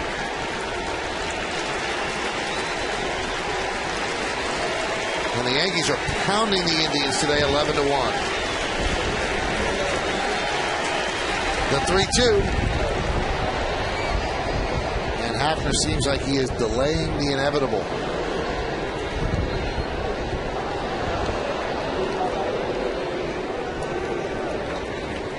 Tough first year for Manny Acta, but I think he knows the team he has. They've traded away all their stars, and this is rebuild mode for the Indians. He came over from the Nationals, and it's not a huge adjustment. 3-2, he walked him. So that's the first walk for an Indian, and also breaks a streak of 19 straight Indians retired.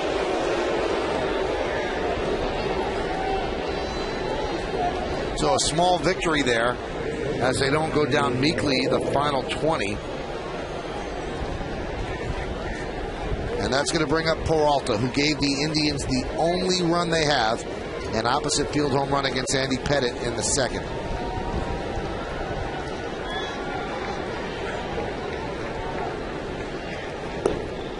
Missed outside.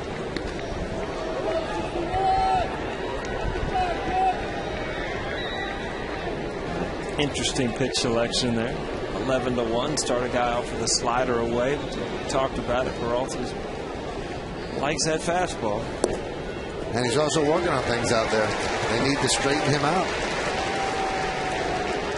High pitch count for him, so in order for him to get the final 6 outs, he's probably making himself unavailable tomorrow night against the Orioles. 1-1. Breaking ball. Count 2-1.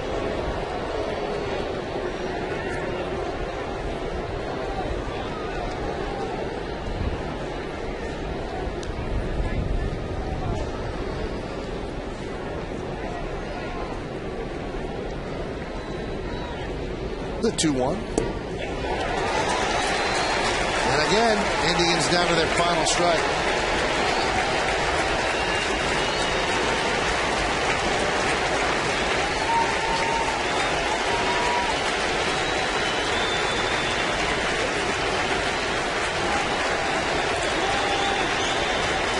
And the pitch.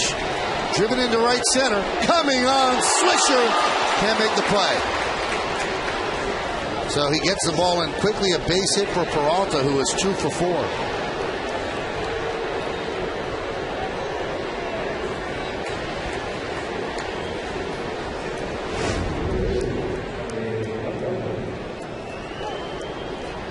Peralta fastball away. Kind of gets a little sinking line drive. Swisher coming in. Looks like he got it off his glove. Got it before it bounced, but just couldn't get it in the glove.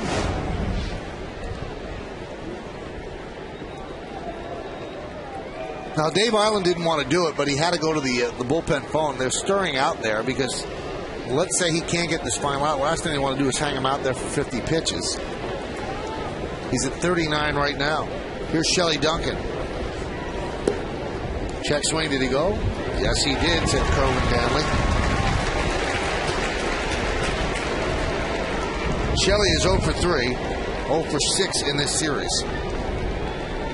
And you see Chad Godin starting to loosen up. And that one is a line drive base hit to center field up the bat of Duncan. Hafner scores. That's an RBI single for Duncan. Now it's 11-2 Yankees. And I think that Chano Park is just fatigued, Paul. Yeah, it looks like, I mean, he's gone to breaking balls early in the count. He doesn't feel like he's real confident with his fastball. He came in his first inning throwing a lot of fastball, first pitch strikes. And all of a sudden you get frustrated as a pitcher. You know you need one out.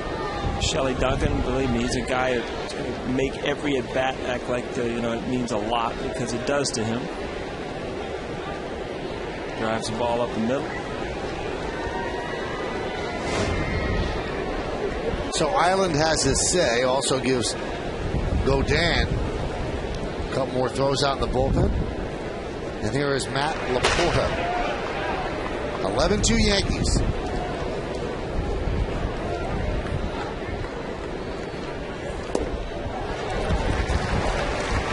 Swing and a miss.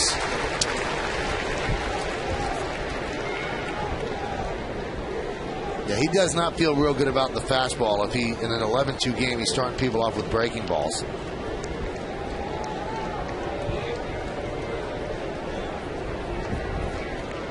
The 0-1. Laporta loses the bat, and also the count goes to 0-2. You see Laporta almost look out of there at the pitcher like, are you kidding me? And this is an old baseball rule that, 11-2, throw a fastball, let's go, challenge me. I've heard it all. Believe me, I've screamed it all too. But you see his reaction to this, another off-speed pitch. Looks back out there. Again, down to their final strike.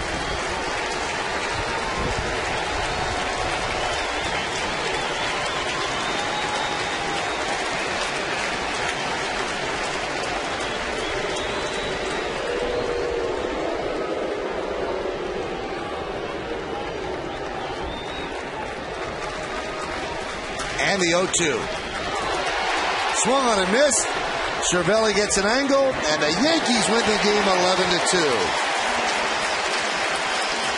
So Chano gets the final out. Indians 1 run, 2 hits, and 2 men left.